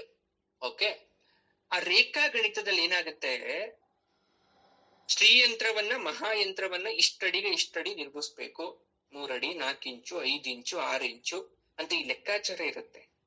ಗೃಹದಲ್ಲಿ ಮನೇಲಿ ಇಡ್ಬೇಕಾದ್ರೆ, ಹೀಗೆ ದೇವಸ್ಥಾನದಲ್ಲಿ ದೊಡ್ಡ ದೊಡ್ಡ ವ್ಯಾಪಾರ ಮಾಡ್ಬೇಕಾದ್ರೆ, ಅಥವಾ ನಾವೇನಾದ್ರೂ ಬಿಸ್ನೆಸ್ ಮಾಡ್ಬೇಕಾದ್ರೆ ಜನಾಕರ್ಷಣೆ ತಂತ್ರ ಮಾಡ್ಕೊಡ್ಬೇಕು. ಮಕ್ಳಿಗೆ ಬಾಲಗ್ರಹ ಆಗೋದ್ರೆ ಬಾಲಗ್ರಹ ಯಂತ್ರ ಹಾಕಿಸ್ತೀರಾ. ಯಾರಾದ್ರೂ ಭಯ ಬಿದ್ಬಿಟ್ರೆ ಬೈಕ್ ಯಾವ್ದೋ ಒಂದು ದೇವಸ್ಥಾನದಲ್ಲಿ ಯಂತ್ರ ಹಾಕ್ತಾರೆ.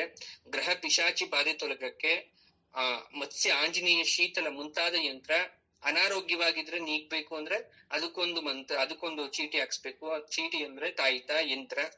ಮನೆಗೆ ಏನಾದ್ರು ಶತ್ರುಘಾಟ ಆಗಿದ್ರೆ, ಭೂತ ಪಿಶಾಚ ಬಂದ್ಬಿಟ್ರೆ ನರಸಿಂಹ ಯಂತ್ರ. ಏನೇನೋ ಹಾಕ್ಸ್ತೀವಲ್ವಾ. ಈ ಯಂತ್ರ ರಹಸ್ಯ ಮಂತ್ರಶಾಸ್ತ್ರ ಹೇಗೆ ಬಂತಿದೆಲ್ಲ? ಹಂಗಾದ್ರೆ ಯಂತ್ರ ರಹಸ್ಯ ಅಂತಾನೆ ಇದೆ. ಯಾರ್ಯಾರೋ ಯಂತ್ರ ಬರ್ಕೊಟ್ರೆ ಅದು ವರ್ಕ್ ಆಗಲ್ಲ. ಅರ್ಥ ಆಗುತ್ತಾ? ಆ ಯಂತ್ರಕ್ಕೆ ಅದರದೇ ಆದಂತದ್ದು ಒಂದಿರುತ್ತೆ. ಹೀಗೆ ಬರಿಬೇಕು, ಭುಜಪತ್ರ ತಗೋಬೇಕು ಅಥವಾ ತಾಮ್ರ ತಗಡು ತಗೋಬೇಕು. ಅದಕ್ಕೆ 3x3 ಬಾಕ್ಸ್ ಹಾಕ್ಬೇಕು. ಮೊದಲನೇ ಬಾಕ್ಸ್ ಅಲ್ಲಿ ಯಾವ ಬೀಜಾಕ್ಷರಿ ಮಂತ್ರ ಬರಿಬೇಕು, ಮಧ್ಯದಲ್ಲಿ ಯಾವ ಬೀಜಾಕ್ಷರಿ ಮಂತ್ರ, ಅಥವಾ ಸಂಖ್ಯೆ ಹಾಕ್ತಾ ಇದ್ರೆ ಯಾವ ಸಂಖ್ಯೆಯಿಂದ ಪ್ರಾರಂಭ ಮಾಡಿ ಯಾವ ಸಂಖ್ಯೆಗೆ ನಾವು ಎಂಡ್ ಮಾಡ್ಬೇಕು. ಅದ್ ಮಾಡಿದ್ಮೇಲೆ ಅದನ್ನ ದೇವ್ರ ಹತ್ರ ಇಟ್ಟು ಯಾವ ಮಂತ್ರ ಹೇಳಿ ಪೂಜೆ ಮಾಡಿ ಒಂದು ತಾಯತ ತಗೊಂಡು ಇದನ್ನ ಅದ್ರೊಳಗಡೆ ಹಾಕಿ, ಅದ್ರೊಳಗಡೆ ಏನೇನ್ ಹಾಕ್ಬೇಕು ಅದನ್ನೆಲ್ಲ ಹಾಕ್ಬಿಟ್ಟು ಅದನ್ನ ಬಂದಂತವ್ರಿಗೆ ಕುತ್ತಿಗೆ ಕಟ್ಟಬೇಕು ಅನ್ನೋದು ಯಂತ್ರ ರಹಸ್ಯ. ಆ ಯಂತ್ರ ರಹಸ್ಯಕ್ಕೆ ಮೂಲ ನೀನೆ. ಹಾಗಾಗಿ ಸರ್ವ ಯಂತ್ರಾತ್ಮಿಕ ಅಂತ ವಶಿನ್ಯಾದಿ ವಾಗ್ದೇವತೆಗಳು ಹೇಳಿದ್ದು. ಸರ್ವತಂತ್ರ ರೂಪ. ತಂತ್ರ ಅಂದ್ರೆ ಯಾವುದೋ ತತಂಗ ಅಥವಾ ಕಲಾಪ ಅಂತ ಅಲ್ಲ. ಏನೋ ತಂತ್ರ ಮಾಡ್ತಾ ಇದೆಯಲ್ಲ ಅಂತ ಕರಿತೀವಿ. ತಂತ್ರ ಅಂದ್ರೆ ಮೋಸ ಅಂತ ಅರ್ಥ ಆಗುತ್ತೆ ಅವಾಗ. ಆದ್ರೆ ತಪ್ಪು.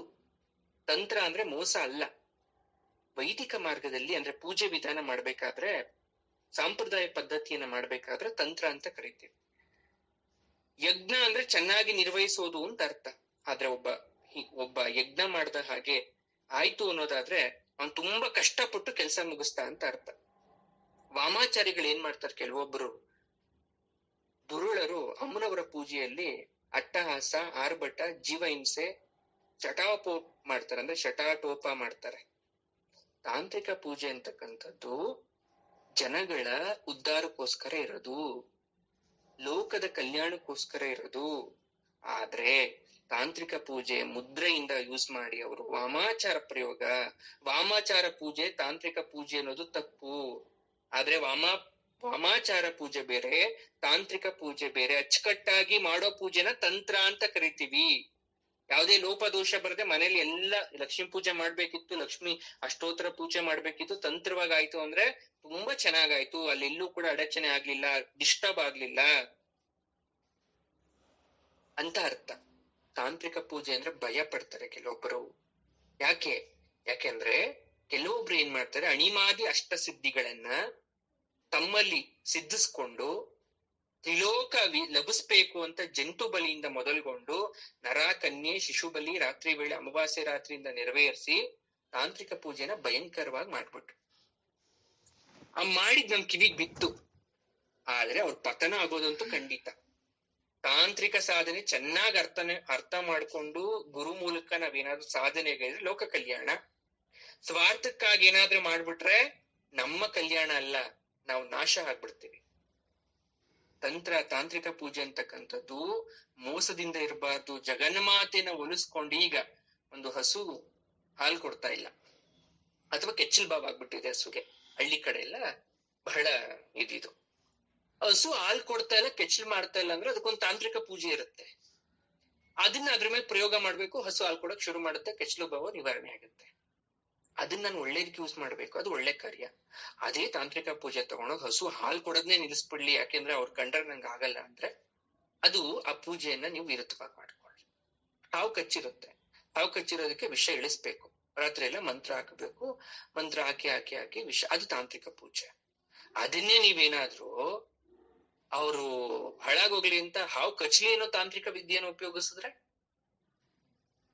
ಗ್ರಹಣಾದಿ ಸಮಯದಲ್ಲಿ ನೀರಲ್ಲಿ ನಿಂತ್ಕೊಂಡು ಮಂತ್ರ ಸಿದ್ಧಿ ಮಾಡ್ಕೊಂಡಿರ್ಬೇಕು ತಾಂತ್ರಿಕ ಸಿದ್ಧಿಗೆ, ಅದೆಲ್ಲ ವ್ಯರ್ಥನ? ಇವತ್ತು ಮಾಡಿದ್ರಿ, ಆದ್ರೆ ಅದೆಲ್ಲವೂ ಕೂಡ ನಮ್ಮ ಮಕ್ಕಳಿಗೆ ನಮ್ಮ ವಂಶಾಭಿವೃದ್ಧಿನೇ ಆಗಲ್ಲ. ಯಾರೋ ತಾತ ಸಾಯಿಸಿರೋ ಹಾವಿಗೆ ಮೊಮ್ಮಗ ಸರ್ಪ ದೋಷ. ಇನ್ನು ನಾನೇ ತಪ್ಪು ಮಾಡಿ ತಾಂತ್ರಿಕ ವಿದ್ಯೆಯಿಂದ ಎಲ್ರಿಗೂ ಜನಗಳು ಕೆಟ್ಟದ್ ಮಾಡಿದ್ರೆ ಅದು ನನ್ನ ಮಕ್ಳು ಮೊಮ್ಮಕ್ಳು ತಲೆಗೆ ಕಾಡದೇ ಇರುತ್ತಾ? ಖಂಡಿತ ಕಾಡುತ್ತೆ. ಅದಕ್ಕೆ ಇವಳ ಸರ್ವತಂತ್ರಾತ್ಮಿಕ ಅಂತ ಕರೆದಿದ್ರು. ಎಲ್ಲ ತಂತ್ರಗಳನ್ನ ಒಳಗೊಂಡಂತವಳು, ಅದನ್ನ ಸೃಷ್ಟಿ ಮಾಡಿದಂತವಳು, ಅದನ್ನ ಸಾಧನೆಗೆ ಸಿದ್ಧಿ ಕೊಡ್ತಕ್ಕಂಥವಳು ಅಂತ ಅರ್ಥ. ಧ್ಯಾನ ಮಗ್ನರಾಗಿ ಧ್ಯಾನದಲ್ಲಿ ಸ್ಥಿರವಾಗಿ ಕೂತ್ಕೊಂಡು ಮನಸ್ಸಲ್ಲಿ ಸಂಕಲ್ಪ ಮಾಡಿ ಯಾವುದೇ ತೊಂದರೆ ಆಗಬಾರ್ದು ಅಂತ ನಾವು ಪೂಜೆ ಮಾಡಿದ್ರೆ ಅಲ್ಲಿ ಉನ್ಮನಿಯಾಗಿ ದೇವಿ ಬರ್ತಾಳೆ. ಮನೋನ್ಮನಿ ಅಂದ್ರೆ ಶುಕ್ರವಾರ ಸಾಯಂಕಾಲ ದೇವ್ರ ದೀಪ ಹಚ್ಚಿದೀರಾ, ಮನೆಗೆಲ್ಲ ಸಾಂಬ್ರಾಣಿ ಹಾಕಿದೀರಾ, ಏನು ಮನೆಗ್ ಬಂದ್ಬಿಟ್ರೆ ದೈವಿಕ ಕಳೆ ನಿಮ್ ಮನೆಗೆ. ಮನೆ ಹೊಸ್ಲಿಗ್ ಬಂದ್ರೆ ಹೊಸ್ಲಿಗೆಲ್ಲ ಅಷ್ಟೊಂದು ಕುಂಕುಮ ಇಟ್ಬಿಟ್ಟು, ಹೊಸ್ಲಲ್ಲಿ ಹೂ ಇಟ್ಬಿಟ್ಟು, ತುಳಸಿ ಗಿಡಕ್ಕೆ ಪೂಜೆ ಮಾಡಿ, ತುಳಸಿ ಗಿಡಕ್ಕೊಂದು ಹೂ ಹಾಕಿ ಅದ್ರ ಹತ್ರ ಒಂದ್ ದೀಪ ಹಚ್ಚಿಟ್ಬಿಟ್ಟು ಪೂಜೆ ಮಾಡ್ತಾ ಇದ್ದೀರಾ, ಆಗ ದೇವಿಗೆ ನಾಟ್ಯ ಆಡ್ಕೊಂಡ್ ಬರ್ಬೇಕು ಅನ್ಸುತ್ತಂತೆ ಮನೆ ಒಳಗಡೆ, ಭಕ್ತಿ ಪರವಶಳಾಗಿ. ಅದನ್ನೇ ಉನ್ಮನಿ ಅಂತ ಕರಿತೀವಿ ನಾವು, ಮಂತ್ರೋನ್ಮನಿ, ಮನೋನ್ಮನಿ ಅಂತ ಕರಿತೀವಿ. ಚಲಿಸಿದಂತ ಸ್ಥಿತಿ ನಮ್ಮದು ಮನಸ್ಸು. ಆದ್ರೆ ತಾಯಿಯನ್ನ ಮನಸ್ಸಲ್ಲಿ ಪ್ರಾರ್ಥನೆ ಮಾಡ್ಕೊಂಡು ನಾವೇನಾದ್ರೂ ಬರ ಮಾಡ್ಕೊಂಡ್ರೆ ಕಲೆ ತತ್ವಗಳಿಂದ ತಾಯಿ ನಮ್ಮ ಮನೆಗ್ ಬರ್ತಾಳೆ. ಹಾಗಾಗಿ ಮನೆಯಲ್ಲಿ ಶಾಂತಿ ನೆಲೆಸ್ಬೇಕು ಆಕೆ ಬರ್ಬೇಕು ಅಂದ್ರೆ. ಆ ಶಾಂತಿ ಇದ್ರೆ ಖಂಡಿತ ಆಕೆ ಬರಲ್ಲ. ಮನಸ್ಸಲ್ಲಿ ಶಾಂತಿ ಇರ್ಬೇಕು. ಮನೋನ್ಮನಿ ಅಂತ ಕರೆದು ಬಿಟ್ಟಿದೀವಿ, ಮನಸ್ಸಲ್ಲಿ ಶಾಂತಿ ಇಲ್ಲ ಅಂದ್ರೆ ದೇವಿ ಬರಲ್ಲ, ಆ ಮಹಾದೇವಿ ಬರಲ್ಲ. ದೇವಸ್ಥಾನದಲ್ಲಿ ದೇವ್ರು ಇರ್ತಾರ? ಹಾಗಾದ್ರೆ ನೋಡಿ, ಭೂಮಿ ಮೇಲಿರೋ ಕೋಟಿ ಕೋಟಿ ದೇವತಾ ಸ್ವರೂಪಿಣಿಯರು ದೇವಾಲಯಗಳಲ್ಲಿ ಪೂಜಾ ವಿಧಾನಗಳಲ್ಲಿ ಏರ್ಪಟ್ಕೊಂಡಿದ್ದಾರೆ. ಆ ಪೂಜೆ ಈ ಪೂಜೆ ಆಗತ್ತೆ, ಅಭಿಷೇಕ ಆಗತ್ತೆ, ಷೋಡಶೋಪಚಾರ ಪೂಜೆ, ಮಹಾಹೋಮ, ಅಗ್ನಿ, ಏನೇನೋ ಆಗತ್ತೆ. ಅಲ್ಲಿ ಎಲ್ಲ ದೇವತೆಗಳು ನೆಲೆಗೊಳ್ಳಬೇಕು ಅಂದ್ರೆ, ಆ ವಿಗ್ರಹದಲ್ಲಿ ಜೀವ ಕಳೆ ಬರ್ಬೇಕು ಅಂದ್ರೆ, ಒಂದ್ ಅಂಶ ಬರ್ಬೇಕು ಅಂದ್ರೆ ಇಂತಿದ್ನದ್ನೇ ಮಾಡ್ಬೇಕು ಅಂತ 48 ದಿನಗಳ ಕಾಲ ಸಂಕಲ್ಪ ಪೂಜೆಯನ್ನ ಮಾಡ್ತಾರೆ. ಈಗ ಮಹಾಲಕ್ಷ್ಮಿ ಸ್ವರೂಪಿಣಿಯಾದ ಭಕ್ತೆ ಶ್ರೀಮಾತೆ ಮಹಾಲಕ್ಷ್ಮಿ, ಮೃಡನ ಪತ್ನಿ ಮೃಡಾನಿ ಜಗನ್ಮಾತೆ ಮಹಾರೂಪ. ಆಕೆಯ ವಿರಾಟ ರೂಪವನ್ನು ಯಾರು ನೋಡಿಲ್ಲ, ನೋಡಕ್ಕೂ ಆಗಲ್ಲ. ಆ ತಾಯಿಯ ಶಿರಸ್ಸು ಬ್ರಹ್ಮ ವಿಷ್ಣು ಮಹೇಶ್ವರ ಲೋಕಗಳನ್ನ ದಾಟಿ ಸತ್ಯಲೋಕದಲ್ಲಿದೆ ಅಂತ ಹೇಳ್ತಾರೆ. ಆಕೆ ಕೇಶಪಾಶ, ಕೂದಲು ಆಕಾಶದ ತರ ಇದೆ ಅಂತ ಹೇಳ್ತಾರೆ. ಅವಳ ನಾಡಿಗಳು ಸರ್ವ ಪುಣ್ಯ ನದಿಗಳು ಅಂತಾರೆ. ಮಹಾಪರ್ವತಗಳೇ ಆಕೆ ಸ್ತನಗಳು, 2 ಸ್ತನ ಅಂತ ಹೇಳ್ತಾಳೆ. ಸಪ್ತ ಸಾಗರಗಳೇ ಆಕೆ ಸೊಂಟ ಅಂತ ಹೇಳ್ತಾರೆ. ಆ ಡಾಬ್ ಇದೆಯಲ್ಲ, ಅದೇ ಶ್ರೀಚಕ್ರದ ಮೇಲಿರೋ ಮೇಖಲೆ ಅಂತ ಹೇಳ್ತಾರೆ. ಆ ಇಡೀ ಭೂಮಿ ಪ್ರದೇಶ ಎಲ್ಲ ಅವಳ ಕಟಿ ಪ್ರದೇಶ ಅಂತ ಹೇಳ್ತಾರೆ. ಅದೇ ಆಕೆ ಪಾದ ಪಾತಾಳ ಲೋಕದಲ್ಲಿದೆ ಅಂತಾರೆ. ಹೀಗೆ ನಾವೇನಾದ್ರೂ ಅಮ್ಮನವ್ರ ಪಾದ ಭೂಮಿ ಮೇಲಿದೆ ಅಂತ ಅನ್ಕೊಂಡ್ಬಿಟ್ರೆ, ಊಹೆ ಮಾಡಿದ್ರೆ, ಅದು ಭೂಮಿ ಮೇಲೆ ಈಗ ಹೇಳಿದ್ಮೇಲೆ ಊಹೆ ಮಾಡ್ಬಿಟ್ರೆ, ಅವಳ ವಿರಾಟ ರೂಪವನ್ನ ನಾವು ಇಮ್ಯಾಜಿನ್ ಮಾಡ್ಕೊಬಿಟ್ರೆ ಆಗದೇ ಇಲ್ಲ ದೇವ್ರು ನೋಡಕ್ಕೆ. ಅದಕ್ಕೆ ಒಂದ್ ಸಿಂಪಲ್ ಆಗಿ ಒಂದು ಏನ್ ಹೇಳ್ತಾರೆ, ಜಗನ್ಮಾತೆ ಮಹಾರೂಪವನ್ನ ನೀವು ಸರ್ವ ಪ್ರಾಣಿ ಕೋಟಿಯ ಉದರದಲ್ಲಿರುತ್ತೆ. ಜಗನ್ಮಾತೆಯ ರೂಪ ನಮ್ಮಲ್ಲಿರುತ್ತೆ. ಸಗುಣ ನಿರ್ಗುಣ ಜಡ ಚೈತನ್ಯ ಸಾಕಾರ ನಿರಾಕಾರ ಎಲ್ಲ ರೂಪ ಅವಳ್ದೆ. ಹಂಗ ಅನ್ಕೊಂಡ್ ನೀವು ಪೂಜೆ ಮಾಡಿ. ಅವಳ ಒರಿಜಿನಲ್ ರೂಪನ ನೋಡ್ಬೇಕು ಅಂತ ಯಾವತ್ತೂ ಅನ್ಕೋಬೇಡಿ. ಅವಳನ್ನ ದರ್ಶನ ಮಾಡ್ಬೇಕು ಅನ್ಕೊಳ್ಳಿ, ಸಾತ್ವಿಕ ರೂಪದಲ್ಲಿ. ರಾಜೇಶ್ವರಿಯಾಗಿ ನೋಡ್ಬೇಕಾ, ಮೀನಾಕ್ಷಿಯಾಗಿ ನೋಡ್ಬೇಕಾ, ಕಾಮೇಶ್ವರಿಯಾಗಿ ನೋಡ್ಬೇಕಾ, ಮಹಾದೇವಿಯಾಗಿ ನೋಡ್ಬೇಕಾ, ಆ ರೀತಿ ನೀವು ಅನ್ಕೊಂಡ್ ಪೂಜೆ ಮಾಡಿ. ಅದೇ ರೂಪದಲ್ಲಿ ಆಕೆ ನಿಮ್ಗೆ ಪ್ರತ್ಯಕ್ಷಳಾಗ್ತಾಳೆ. ಮಹಾಪೂಜ್ಯಳಾಗಿ ಪೂಜೆ ಮಾಡಿ. ಬ್ರಹ್ಮ ವಿಷ್ಣು ಮಹೇಶ್ವರರೇ, ಇಂದ್ರಾದಿ ವರುಣ ವಾಯು ಅಗ್ನಿ ಅಷ್ಟ ದಿಕ್ಪಾಲಕರು, ಸರ್ವದೇವತೆ ಇಷ್ಟ ರಾಕ್ಷಸ ಪನ್ನಗ ನಾಗ ಉರಗ ವಿದ್ಯಾಧರ ಕಿನ್ನರ ಕಿಂಪುರುಷ ಅಪ್ಸರಸ ಭೂ ಸುರೋತ್ತಮ ನರೋತ್ತಮ ಮಹಾಪತಿವ್ರತೆ ಇಂದ ಹಿಡಿದು ಮೃಗಗಣ ಪಕ್ಷಿಗಣ ಕ್ರಿಮಿಕೀಟ ಜಲಚರ ಭೂಚರ ಖೇಚರ ಉಭಯಚರ ಪ್ರಕೃತಿ ಸ್ವರೂಪ ಅನ್ಸಿರ್ತಕ್ಕಂಥ ಜಲರಾಶಿ, ನದಿಗಳು, ತೀರ್ಥಗಳು, ತರುಗಳು, ಗಿರಿಗಳು, ಫಲಪುಷ್ಪಾದಿ ವೃಕ್ಷಗಳು ಎಲ್ಲದ್ರಲ್ಲೂ ತಾಯಿ ಇದ್ದಾಳೆ ಅಂದ್ಮೇಲೆ ಇನ್ನ ದೇವಸ್ಥಾನದಲ್ಲಿರೋ ವಿಗ್ರಹದಲ್ಲಿಲ್ವಾ? ಮರಳು ಕಣದಿಂದ ಹಿಡಿದು ಭೂರೂಪವಾದ ಪೃಥ್ವಿವರೆಗೂ ತಾಯಿ ಇದ್ದಾಳೆ ಅಂದ್ರೆ ಇನ್ನ ಆ ವಿಗ್ರಹದಲ್ಲಿ ಆಕೆ ಶಕ್ತಿವಂತಿಯಾಗಿಲ್ವಾ? ಅದಕ್ಕೆ ದೇವಸ್ಥಾನದಲ್ಲಿ ಮಂತ್ರ ರೂಪಕ್ಕೆ ಜಾಸ್ತಿ ಬೆಲೆ. ಮಂತ್ರಕ್ಕೆ ಯಾಕೆ ಬೆಲೆ ಜಾಸ್ತಿ ಕೊಡ್ತಾರೆ ಅಂದ್ರೆ, ಶಿವ ವಿಧವಾದ ರೂಪದಲ್ಲಿದ್ದಾಳೆ, ಆಕೆ ಹೊಲ್ಸ್ಕೊಳೋದು ತುಂಬಾ ಕಷ್ಟ. ಪ್ರತಿನಿತ್ಯ ಮಂತ್ರ ಹೇಳ್ತಾ ಹೇಳ್ತಾ ಹೇಳ್ತಾ ದೇವ್ರ ಕಿವಿ ಚೆನ್ನಾಗ್ ನೆಟ್ಟಗಿರ್ಬೇಕು. ಅಮ್ಮನವ್ರ ಕಿವಿ ಸದಾಕಾಲ ಆಕೆ ಕಣ್ಣು ಮುಚ್ಚಿದ್ರು ಕೂಡ ಏನ್ ಹೇಳಿದ್ರು ಆಲಿಸ್ಬೇಕು. ಶುದ್ಧವಾಗಿ ಮಂತ್ರ ಹೇಳಿದ್ರೆ ತಾಯಿ ಕೇಳಿಸ್ಕೊಂತಾ ಇರ್ತಾಳೆ. ನಾವು ಮಂತ್ರ ಹೇಳಿ ಹೇಳಿ ಪೂಜೆ ಮಾಡೋಣ, ಆಗ ದೇವಿ ಕಿವಿ ಸದಾಕಾಲ ಕೇಳಿಸುತ್ತೆ.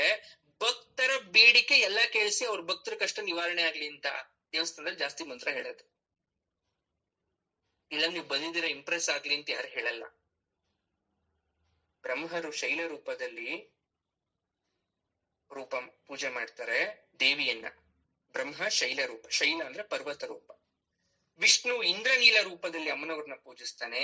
ಯಾಕೆ ಅಂದ್ರೆ ಆ ಸ್ವಾಮಿ ಇಂದ್ರನೀಲ ವರ್ಣದವನು, ಹಾಗಾಗಿ ಆಕೆಯನ್ನು ಕೂಡ ಇಂದ್ರನೀಲ ವರ್ಣೆಯಾಗಿ ಪೂಜೆ ಮಾಡ್ತಾನೆ. ಆಕೆ ತೇಜಸ್ಸು ವಿಷ್ಣುವಿನಲ್ಲಿ ಪ್ರವೇಶಿಸಿ ಸ್ವಾಮಿ ನೀಲವರ್ಣ ಆಗಿದ್ದು ಅನ್ನೋದು ಒಂದು ಏನೋ ಹಿಂದಿನ ಒಂದು ಕತೆ. ಕುಬೇರ ಐಶ್ವರ್ಯ ದೇವಿಯಾಗಿ ಪೂಜೆ ಮಾಡ್ತಾನೆ, ಅದಕ್ಕೆ ಆತನಲ್ಲಿ ಸರ್ವ ವಿಶ್ವೆಯಾಗಿ ಪೂಜೆ ಮಾಡ್ತಾನೆ. ಆತನಲ್ಲಿ ಐಶ್ವರ್ಯ. ದೇವತೆಗಳು ಬೆಳ್ಳಿ ವಿಗ್ರಹದಲ್ಲಿ ಪೂಜೆ ಮಾಡಿಸ್ತಾರೆ ನೋಡಿ. ಹಿತ್ತಾಳೆ ವಿಗ್ರಹ ರೂಪ ಏನಾದ್ರೂ ಮನೇಲಿ ಇಟ್ಕೊಂಡು ಪೂಜೆ ಮಾಡ್ತಾರೆ, ಅದ್ರಲ್ಲಿ ವಾಯು ಇರ್ತಾನೆ, ವಾಯು ತತ್ವ. ಕಂಚು ವಿಗ್ರಹ ರೂಪ ಅಂದ್ರೆ ಯಾವ್ಯಾವ ದೇವರು ಯಾರೇನ್ ಪೂಜೆ ಮಾಡ್ತಾರೆ ಅಂತ. ಈಗ ವಾಯುದೇವ ದೇವಿನ ಪೂಜೆ ಮಾಡ್ಬೇಕಲ್ಲ, ಹಿತ್ತಾಳೆದು ಒಂದು ದೇವಿ ಮೂರ್ತಿ ಮಾಡ್ಕೊಂಡು ಪೂಜೆ ಮಾಡ್ತಾನೆ ವಾಯುದೇವ. ಇನ್ ವಸುಗಳು ಅಂದ್ರೆ ಋಷಿಮುನಿಗಳೆಲ್ಲ ಕಂಚು ವಿಗ್ರಹ ರೂಪ. ಈ ವರುಣ ಏನ್ ಮಾಡ್ತಾನೆ, ಸ್ಫಟಿಕ ರೂಪದಲ್ಲಿ ಅಮ್ಮನವ್ರನ್ನ ಪೂಜೆ ಮಾಡ್ತಾನೆ. ಅಗ್ನಿ ಮಾಣಿಕ್ಯ ರೂಪದಲ್ಲಿ ಅಮ್ಮನವ್ರನ್ನ ಪೂಜೆ ಮಾಡ್ತಾನೆ. ಇಂದ್ರ ಮುತ್ತಿನ ರೂಪದಲ್ಲಿ ದೇವಿಯನ್ನ ಪೂಜೆ ಮಾಡ್ತಾನೆ. ಸೂರ್ಯ ಹವಳ, ಕೆಂಪು ಹವಳದಿಂದ ದೇವಿಯ ರೂಪವನ್ನ ಪೂಜೆ ಮಾಡ್ತಾನೆ. ಇನ್ನು ಚಂದ್ರದೇವ ವೈಡೂರ್ಯ ರೂಪವಾದ ನಾನಾ ಆಭರಣ ಹಾಕೊಂಡಿರೋ ಅಮ್ಮನವ್ರನ್ನ ಪೂಜೆ ಮಾಡ್ತಾನೆ. ಇನ್ ನವಗ್ರಹಗಳು ಸೂರ್ಯ ಚಂದ್ರಾದಿಯಿಂದ ಹಿಡಿದು ರಾಹುಕೇತುಗಳ ತನಕ ನವಗ್ರಹಗಳು ತ್ರಿಪು ಅನ್ನುವ ರೂಪದ ದೇವಿಯನ್ನ ಪೂಜೆ ಮಾಡ್ತಾರೆ. ರಾಕ್ಷಸರು ಪೂಜೆ ಮಾಡ್ತಾರೆ ಸೀಸ ರೂಪದಲ್ಲಿ. ಸೀಸ ರೂಪ ಅಂದ್ರೆ ಗಾಜಿನ ರೂಪ. ಪಿಶಾಚಿಗಳು ಪೂಜೆ ಮಾಡ್ತಾರೆ ವಜ್ರ ರೂಪದಲ್ಲಿ. ಎಲ್ಲಾರು ದೇವಸ್ಥಾನದಲ್ಲಿ ವಜ್ರ ರೂಪದಲ್ಲಿರೋ ದೇವ್ರು ನೋಡಿದೀರಾ? ಹಂಗ ಯಾರಾದ್ರೂ ದುಡ್ಡಿರೋ ನಾನು ಏನಾದ್ರು ವಜ್ರದಲ್ಲಿ ಮಾಡ್ಸ್ಕೊಂಡು ಇಟ್ಕೊಂತೀನಿ ಅಂದ್ರೆ ನೀವು ರಾಕ್ಷಸ ಪೂಜೆ ಮಾಡ್ತಾ ಇದ್ದೀರಾ ಅಂತ ಅರ್ಥ. ಇನ್ನು ಮಾತೃಗಣಾದಿಗಳು ಎಲ್ಲ ಗಣಗಳು, ಶಿವಲೋಕದಲ್ಲಿ ಇರ್ತಕ್ಕಂಥ ಎಲ್ಲ ಗಣಗಳು ಲೋಹದಲ್ಲಿ ಅಮ್ಮನವ್ರನ್ನ ಪೂಜೆ ಮಾಡ್ತಾರೆ. ಇದರ ಅರ್ಥ ಜಗನ್ಮಾತೆ ಸಕಲ ದೇವತೆಗಳು ರಾಕ್ಷಸ ಪಿಶಾಚ ಮಾನವರ ಕೈಗಳಿಂದ ಅವರವರ ಮಾನವರು ವಿಗ್ರಹ ರೂಪ ಕಲ್ಲಿನ ರೂಪದಲ್ಲಿ ಪೂಜೆ ಮಾಡ್ತಾ ಇದೀವಿ ನಾವು. ಇದನ್ನ ಹೇಳನ್ ಮಾಡ್ತೆ ಗುರುಗಳೇ. ಯಾವ್ಯಾವ ರೂಪ? ವಿಗ್ರಹ ರೂಪ, ಮನೇಲಿ ಇಟ್ಕೊಂಡು ಫೋಟೋ ರೂಪ. ಅಮ್ಮನವ್ರು ಹೀಗೆ ಇರ್ಬೋದು ಅನ್ನೋ ಒಂದು ರೂಪದಲ್ಲಿ ಅಮ್ಮನವ್ರನ್ನ ಪೂಜೆ ಮಾಡ್ತಾ ಇದೀವಿ ಮನೆ ಫೋಟೋ ಇಟ್ಕೊಂಡು. ಆದ್ರೆ ಹಂಗಿರ್ಬೋದು, ಹಂಗಿಲ್ದೇನು ಇರ್ಬೋದು. ಯದ್ಭಾವೋ ತದ್ಭವತಿ. ಮಾನವರಲ್ಲಿ ಶ್ರೀಮಂತ ಬಡಮ ಮಧ್ಯಮ ವರ್ಗ ಆಯಾ ಕುಲ ಮತ ಸಂಪ್ರದಾಯವಾಗಿ ತಾಯಿ ಚಕ್ರ ಯಂತ್ರ ವಿಗ್ರಹ ಗಂಧದ ಮರದಲ್ಲಿ ಮಾಡ್ತೀವಿ. ಗೌರಿನ ಅಷ್ಟೇ ಮುದ್ದೆಲ್ ಮಾಡ್ತೀವಿ ಗೌರಮ್ಮನ್ನ. ಇಲ್ಲ ಚಿಕ್ಕ ಚಿಕ್ಕ ಯಂತ್ರ ರೂಪಾಯಿ ಡಾಲರ್ ಹೀಗೇಗೋ ಮಾಡ್ತಾ ಇದ್ದೀವಿ. ದೇವತಾಗಣ ದೇವರು ಕೈಗಳಿಂದ ಅನೇಕ ರೂಪವಾಗಿ ಪೂಜಿಸ್ಕೊಂತ ಇರೋ ತಾಯಿ ಅಷ್ಟೋತ್ರ ಶತನಾಮ ಸ್ತೋತ್ರ ಸಹಸ್ರನಾಮ ಸ್ತೋತ್ರ ಕವಚ ನಾಮಜಪ ಅಭಿಷೇಕ ಸಂಕೀರ್ತನೆ ಪಾಮರ ಜನರು ಆಡ್ತೀವಿ. ತಾಯಿ ವರವ ಕೊಡೆ ಚಾಮುಂಡಿ ವರವ ಕೊಡೆ ಅಂತ ನೀವು ಕೀರ್ತನೆಗಳು ಇಷ್ಟೆಲ್ಲ ಕೇಳ್ತಾ ಇದ್ದೀವಿ.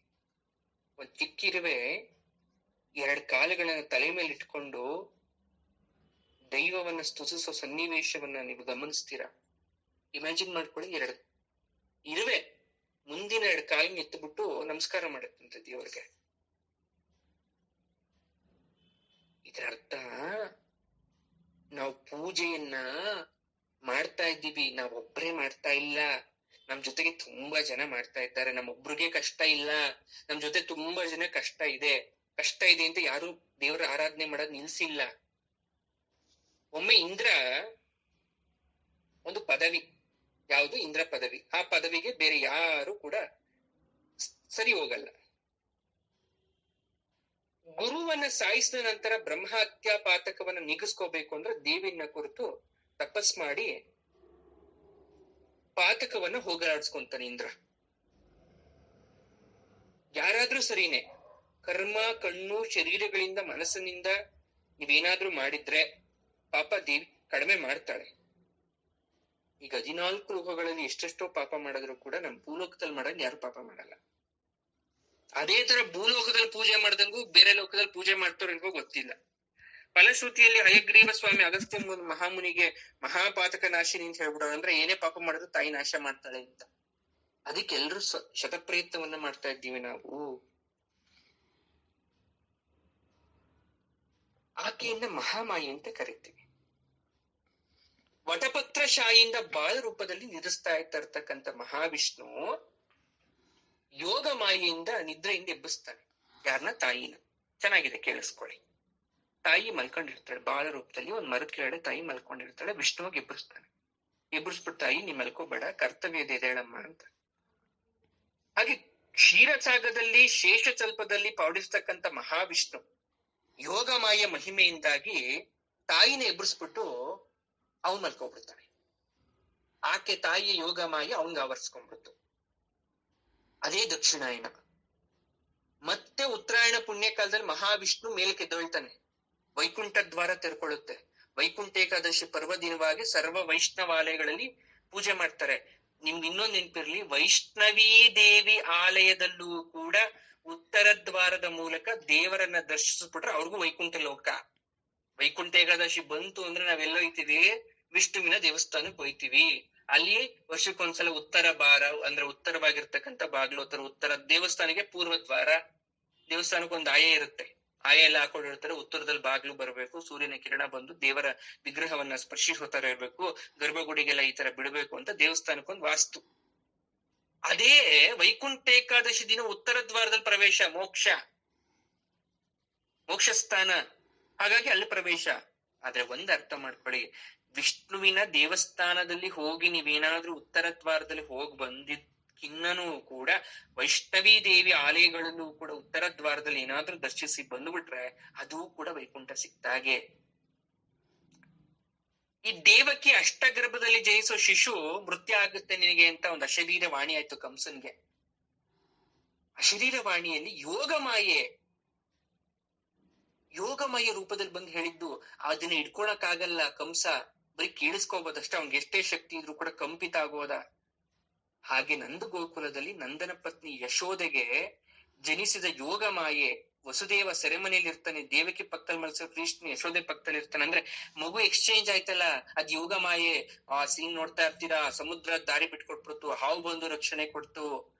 ಬೀಗ ತನ್ನಿಂದ ತಾನೇ ತೆಳ್ಕೊಂಡ್ಬಿಡ್ತು ಸೆರೆಮನೆ, ಅದೆಲ್ಲ ಯೋಗ ಮಾಯೆ. ಸೊಳ್ಳೆಯೊಂದು ಗುಯ್ಗುಟ್ತಾ ಇರುತ್ತೆ, ಗಮನಿಸಿ. ಆ ಸೊಳ್ಳೆ ಹೋಗಿ ಕಂಸನ್ ಕಿವಿನ ಎಬ್ಬಿಸುತ್ತಂತೆ, ಎದೋಳು ನೀನ್ ಯೋಗ ಮಾಯೆಯಲ್ಲಿ ಇದ್ಯಾ ಅಂತ. ಅರ್ಥ, ಯಾರು ಬಂದು ಎಬ್ಬಿಸ್ತಿಲ್ಲ ಕಂಸನ್ ಯೋಗ ಮಾಯೆಯಿಂದ, ಅವನ್ಗೆಲ್ಲ ಯೋಗ ಮಾಯೆಗೆ ಹೋಗ್ಬಿಟ್ಟಿದ್ದ. ಒಂದ್ ಸೊಳ್ಳೆ ಬಂದು ಗುಯ್ಗುಟ್ಟು ಎಬ್ಬಿಸುತ್ತಂತೆ ಕಂಸನನ್ನ. ಆಗ ಆಗುತ್ತಂತೆ ಅವ್ನಿಗೆ, ಓಹೋ ಏನಾಗೋಯ್ತು ನೋಡಿದ್ರಲ್ಲಿ ಒಂದ್ ಮಗು ಜನನ ಆಗಿತ್ತು, ಸಾಯಿಸ್ಬಿಟ್ಟ ಆ ಮಗುನ. ಅದ್ರದ್ ಆ ಮಗು ಅಲ್ಲ. ಆ 8ನೆಯ ಶಿಶುವನ್ನ ಸಾಯಿಸಲು ಕಂಸ ಕತ್ತಿಯನ್ನು ಹಿಡಿದಿರ್ತಾನೆ. ಅಂದ್ರೆ ಪ್ರಸವ ವೇದನೆ, ಆ ಯೋಗ ಮಾಯೆಯಿಂದ ದೇವಕ್ಕೆ ಹೆರಿಗೆ ನೋವಾಗ್ಲಿ, ಆ ಮುದ್ದಾದ ಗಂಡು ಮಗುವಿನ ಜನನ ಆಗ್ಲಿ, ಆ ಮಗು ಶಂಖ ಚಕ್ರ ಗದಾಧಾರನಾಗಿ ವಿಷ್ಣುವಾಗಿ ಆ ಪುಣ್ಯ ದಂಪತಿಗಳಿಗೆ ಸಾಕ್ಷಾರಿಸಿ ಅವ್ರಿಗೆ ಅಭಯವನ್ನ ನೀಡಿದಾಗ್ಲಿ, ಆ ಮಗು ಅಲ್ಲಿಂದ ಗೋಕುದಲ್ಲಿ ಇರೋ ನಂದನ ಮನೆಗೆ ಹೊತ್ಕೊಂಡು ಹೋಗಿದಾಗ್ಲಿ, ಅಲ್ಲಿರೋ ಮಗುನ ಯಶೋದೆ ಪಕ್ಕದಲ್ಲಿರೋ ಹೆಣ್ಣು ಮಗುವನ್ನ ತಂದು ಇಲ್ಲಿ ಬಿಟ್ಟಿದಾಗ್ಲಿ, ಹೊರಗಡೆ ಧೋ ಅಂತ ಮಳೆ ಸುರಿತಾ ಇದೆ. ಆ ಕೃಷ್ಣ ಹುಟ್ಟೋ ಸಮಯಕ್ಕೆ ಅಷ್ಟಮಿ ದಿನ ಗುಡುಗು ಸಿಡಿಲು ಮುಂಚು ಆರ್ಭಟ ವಿಪರೀತ ಆಗಿತ್ತು. ಆ ಮಳೆ ರಭಸಕ್ಕೆ ಯಮುನಾ ನದಿ ಪ್ರವಾಹ ಉಕ್ಕಿ ಹರಿತಿತ್ತು. ಎಲ್ರು ಯೋಗ ಮಾಯದಿಂದ ಪ್ರಭಾವದಿಂದ ನಿದ್ರೆ ಮಾಡ್ತಾ ಇದ್ದಾರೆ. ಯಾರಿಗೂ ಗೊತ್ತಿಲ್ಲ ಈ ವಿಚಾರ. ನಮಗ್ ಗೊತ್ತಷ್ಟೇ, ನಾವು ಫಿಲಮ್ಸ್ ಅಲ್ಲಿ ನೋಡಿ, ಅಲ್ಲಿ ಇದ್ರೆ ನಮಗೂ ಗೊತ್ತಾಗ್ತಿರ್ಲಿಲ್ಲ. ಈ ವಸುದೇವ ಪುಟ್ಟ ಕೃಷ್ಣನನ್ ಪಾಪ ತಟ್ಟೆ ಅಥವಾ ಒಂದು ಬುಟ್ಟಿಲಿ ಇಟ್ಕೊಂಡು ತಲೆ ಮೇಲೆ ಹೊತ್ಕೊಂಡು ಆ ಸೆರೆಮನೆ ದಾಟ್ಕೊಂಡು ಕಾವಲುಗಾರರ ಪಕ್ಕದಲ್ಲಿರೋ ಮಧುರಾ ನಗರವನ್ನ ದಾಟಿ ಊರ್ ಹೊರಗಡೆ ಇರೋ ಯಮುನಾದಿ ಪ್ರವಾಹದಲ್ಲಿ ಮುಳುಗಿ ಹೋಗಬಾರದು ಅಂತ ಆದಿಶೇಷ ತನ್ನ 1000 ಹೆಡೆಗಳ ಛತ್ರಿಯನ್ನು ಅಡ್ಡವಾಗಿರಿಸ್ಕೊಂಡು ವ್ರಜಭೂಮಿ ಅಂದ್ರೆ ಗೋಕುಲಕ್ಕೆ ಹೋಗಿದ್ದು ಯಾರಿಗೂ ಗೊತ್ತಿಲ್ಲ. ಹೋಗ್ಲಿ, ಯಶೋದೆಗೆ ನಾನು ಎತ್ತಿರೋದು ಗಂಡು ಮಗುನು ಹೆಣ್ಣು ಮಗುನು ಅಂತ ಗೊತ್ತಿಲ್ದಿರೋಷ್ಟು ಆ ಮಾಯ ಆವರಿಸಿತ್ತು. ಊರ್ಗೆ ರಾಜ, ನಂದರಾಜ, ಅವನ ಹೆಂಡತಿ ಪ್ರಸವ ವೇದನೆ, ಅವಳು ಗೊತ್ತೇ ಇಲ್ಲ, ಅವಳಿಗೆ ಹೆರಿಗೆ ನೋವು ಬಂದಿದ್ದು, ಮಗುವನ್ನ ಎತ್ತಿದ್ ಗೊತ್ತಾಗ್ಲಿಲ್ಲ. ಯೋಗ ಮಾಯೆ. ನಂದನೊಬ್ಬನೇ ವಸುದೇವನ ಹಾಗೆ ಯೋಗಿ ಅಂತಿದ್ರೋದ್ರಿಂದ ನಂದ ದೇವನಿಗೆ ಮಾತ್ರ ಗೊತ್ತಿತ್ತು. ದೇವಿ ಕೃಪೆಗೆ ಅವನ್ ಪಾತ್ರನಾಗಿರೋದ್ರಿಂದ ನಾನ್ ಸಾಕ್ತಿರೋದು ಕೃಷ್ಣ ಅನ್ನೋ ಸತ್ಯ ಅವನ್ ಗೊತ್ತಿತ್ತು. ವಸುದೇವ ನಂದನ ನೆರವಿನಿಂದ ಯಶೋದೆ ಇದ್ದ ಬಾಣಂತಿ ಕೋಣೆಗೆ ಹೋಗಿ ಕೃಷ್ಣನ ಯಶೋದಲ್ಲಿ ಮಲಗಿಸಿ ಆಮೇಲೆ ಎತ್ಕೊಂಡ್ ಬರ್ತಾರೆ. ಯಾಕೆ ಹೇಳ್ತಾ ಇದ್ದೀನಿ ಅಂದ್ರೆ, ಇಷ್ಟೆಲ್ಲ ಆಯ್ತಲ್ಲ ವಿಚಾರ, ಅದಕ್ಕೆ ಯೋಗ ಮಾಯೆ ಅಂತ ನಾನು ಹೇಳದ್ನಲ್ಲ. ಹಾಗಾದ್ರೆ ನಮ್ಗೇನಾಗಿರೋದೀಗ? ನಾವೇನ್ ಆವರ್ಸ್ಕೊಂಡ್ಬಿಟ್ಟಿದೀವಿ? ಯಾಕೆ ಈ ಕಷ್ಟ ಅನುಭವಿಸ್ತಾ ಇದೀವಿ? ಯಾಕೆ ತಪ್ಪು ಅಂತ ಗೊತ್ತಿರೋ ತಪ್ಪು ಮಾಡ್ತಾ ಇದ್ದೀವಿ? ಯೋಗ ಮಾಯೆ, ಮಹಾಮಾಯ, ವಿಷ್ಣು ಮಾಯ, ವಿಷ್ಣು ಸಹೋದರಿ. ಪಾಂಡವರು ಅರಣ್ಯವಾಸ ಪೂರ್ತಿಯಾದ ಮೇಲೆ ಅಜ್ಞಾತವಾಸ ಆರಂಭ ಮಾಡ್ಬೇಕು. ವಿರಾಟ ನಗರ ಹೊರವಲಯದಲ್ಲ ಬಳಿಗೆ ಬರ್ತಾರೆ. ಶಮಿ ವೃಕ್ಷ ನೋಡ್ಬಿಟ್ಟು ಆ ಶಮಿ ವೃಕ್ಷದ ಮೇಲೆ ಆಯುಧಗಳೆಲ್ಲ ಅಡಗಿಸಿರ್ತಾರೆ. ಆಗ ತಾಯಿನ ಪ್ರಾರ್ಥನೆ ಮಾಡ್ತಾರೆ. ಯಾಕೆ? ಮುಂದೊಂದ್ ದಿನ ಯಾರಾದ್ರೂ ಮರದ ಹತ್ರ ಬಂದೇ ಬರ್ಬೋದು, ಮರ ಹತ್ತಬಹುದು, ಮರದ ಮೇಲೆ ಇರ ನೋಡ್ಬೋದು, ಅವ್ರಿಗೆ ಯಾರಿಗೂ ಈ ಆಯುಧ ಕಾಣಿಸ್ಬಾರ್ದು. ತಾಯಿ ಜಗಜ್ಜನನಿ ಯೋಗಮಾಯ ಸ್ವರೂಪಳಾದ ದುರ್ಗಾದೇವಿಯನ್ನ ಧರ್ಮರಾಯ ಪ್ರಾರ್ಥಿಸ್ತಾನೆ. ಆಗ ದೇವಿ ಆ ಶರೀರವಾಣಿಗೆ ಹೇಳ್ತಾಳೆ ಪ್ರತ್ಯಕ್ಷವಾಗಿ, ನೀವು ವಿರಾಟ ನಗರದ ಪ್ರಜೆಗಳಿಗೆ ಅಥವಾ ಮತ್ಯಾರಿಗೂ ಗೊತ್ತಾಗಬಾರ್ದು, ನಿಮ್ಮ ಆಯುಧ ಯಾರ ಕಣ್ಗೂ ಕಾಣಿಸ್ಬಾರ್ದು, ಆ ರೀತಿ ನಾನ್ ನಿಮ್ಗೆ ಅಭಯವನ್ನ ನೀಡ್ತೀನಿ ಅಂತ ಅಭಯವನ್ನ ನೀಡ್ತಾಳೆ. ಅದ್ಯಾವುದು? ಯೋಗ ಮಾಯೆ. ಮುಂದೆ ಜರುಗೋ ಕುರುಕ್ಷೇತ್ರ ಸಂಗ್ರಾಮದಲ್ಲಿ ನಿಮ್ಗೆ ವಿಜಯ ಪ್ರಾಪ್ತಿ ಆಗ್ಲಿ ಅಂತ ಮುಂಚೆನೆ ಅಡ್ವಾನ್ಸ್ ಆಗಿ ದೇವಿನೇ ವಿಶ್ ಮಾಡಿದ್ಲು.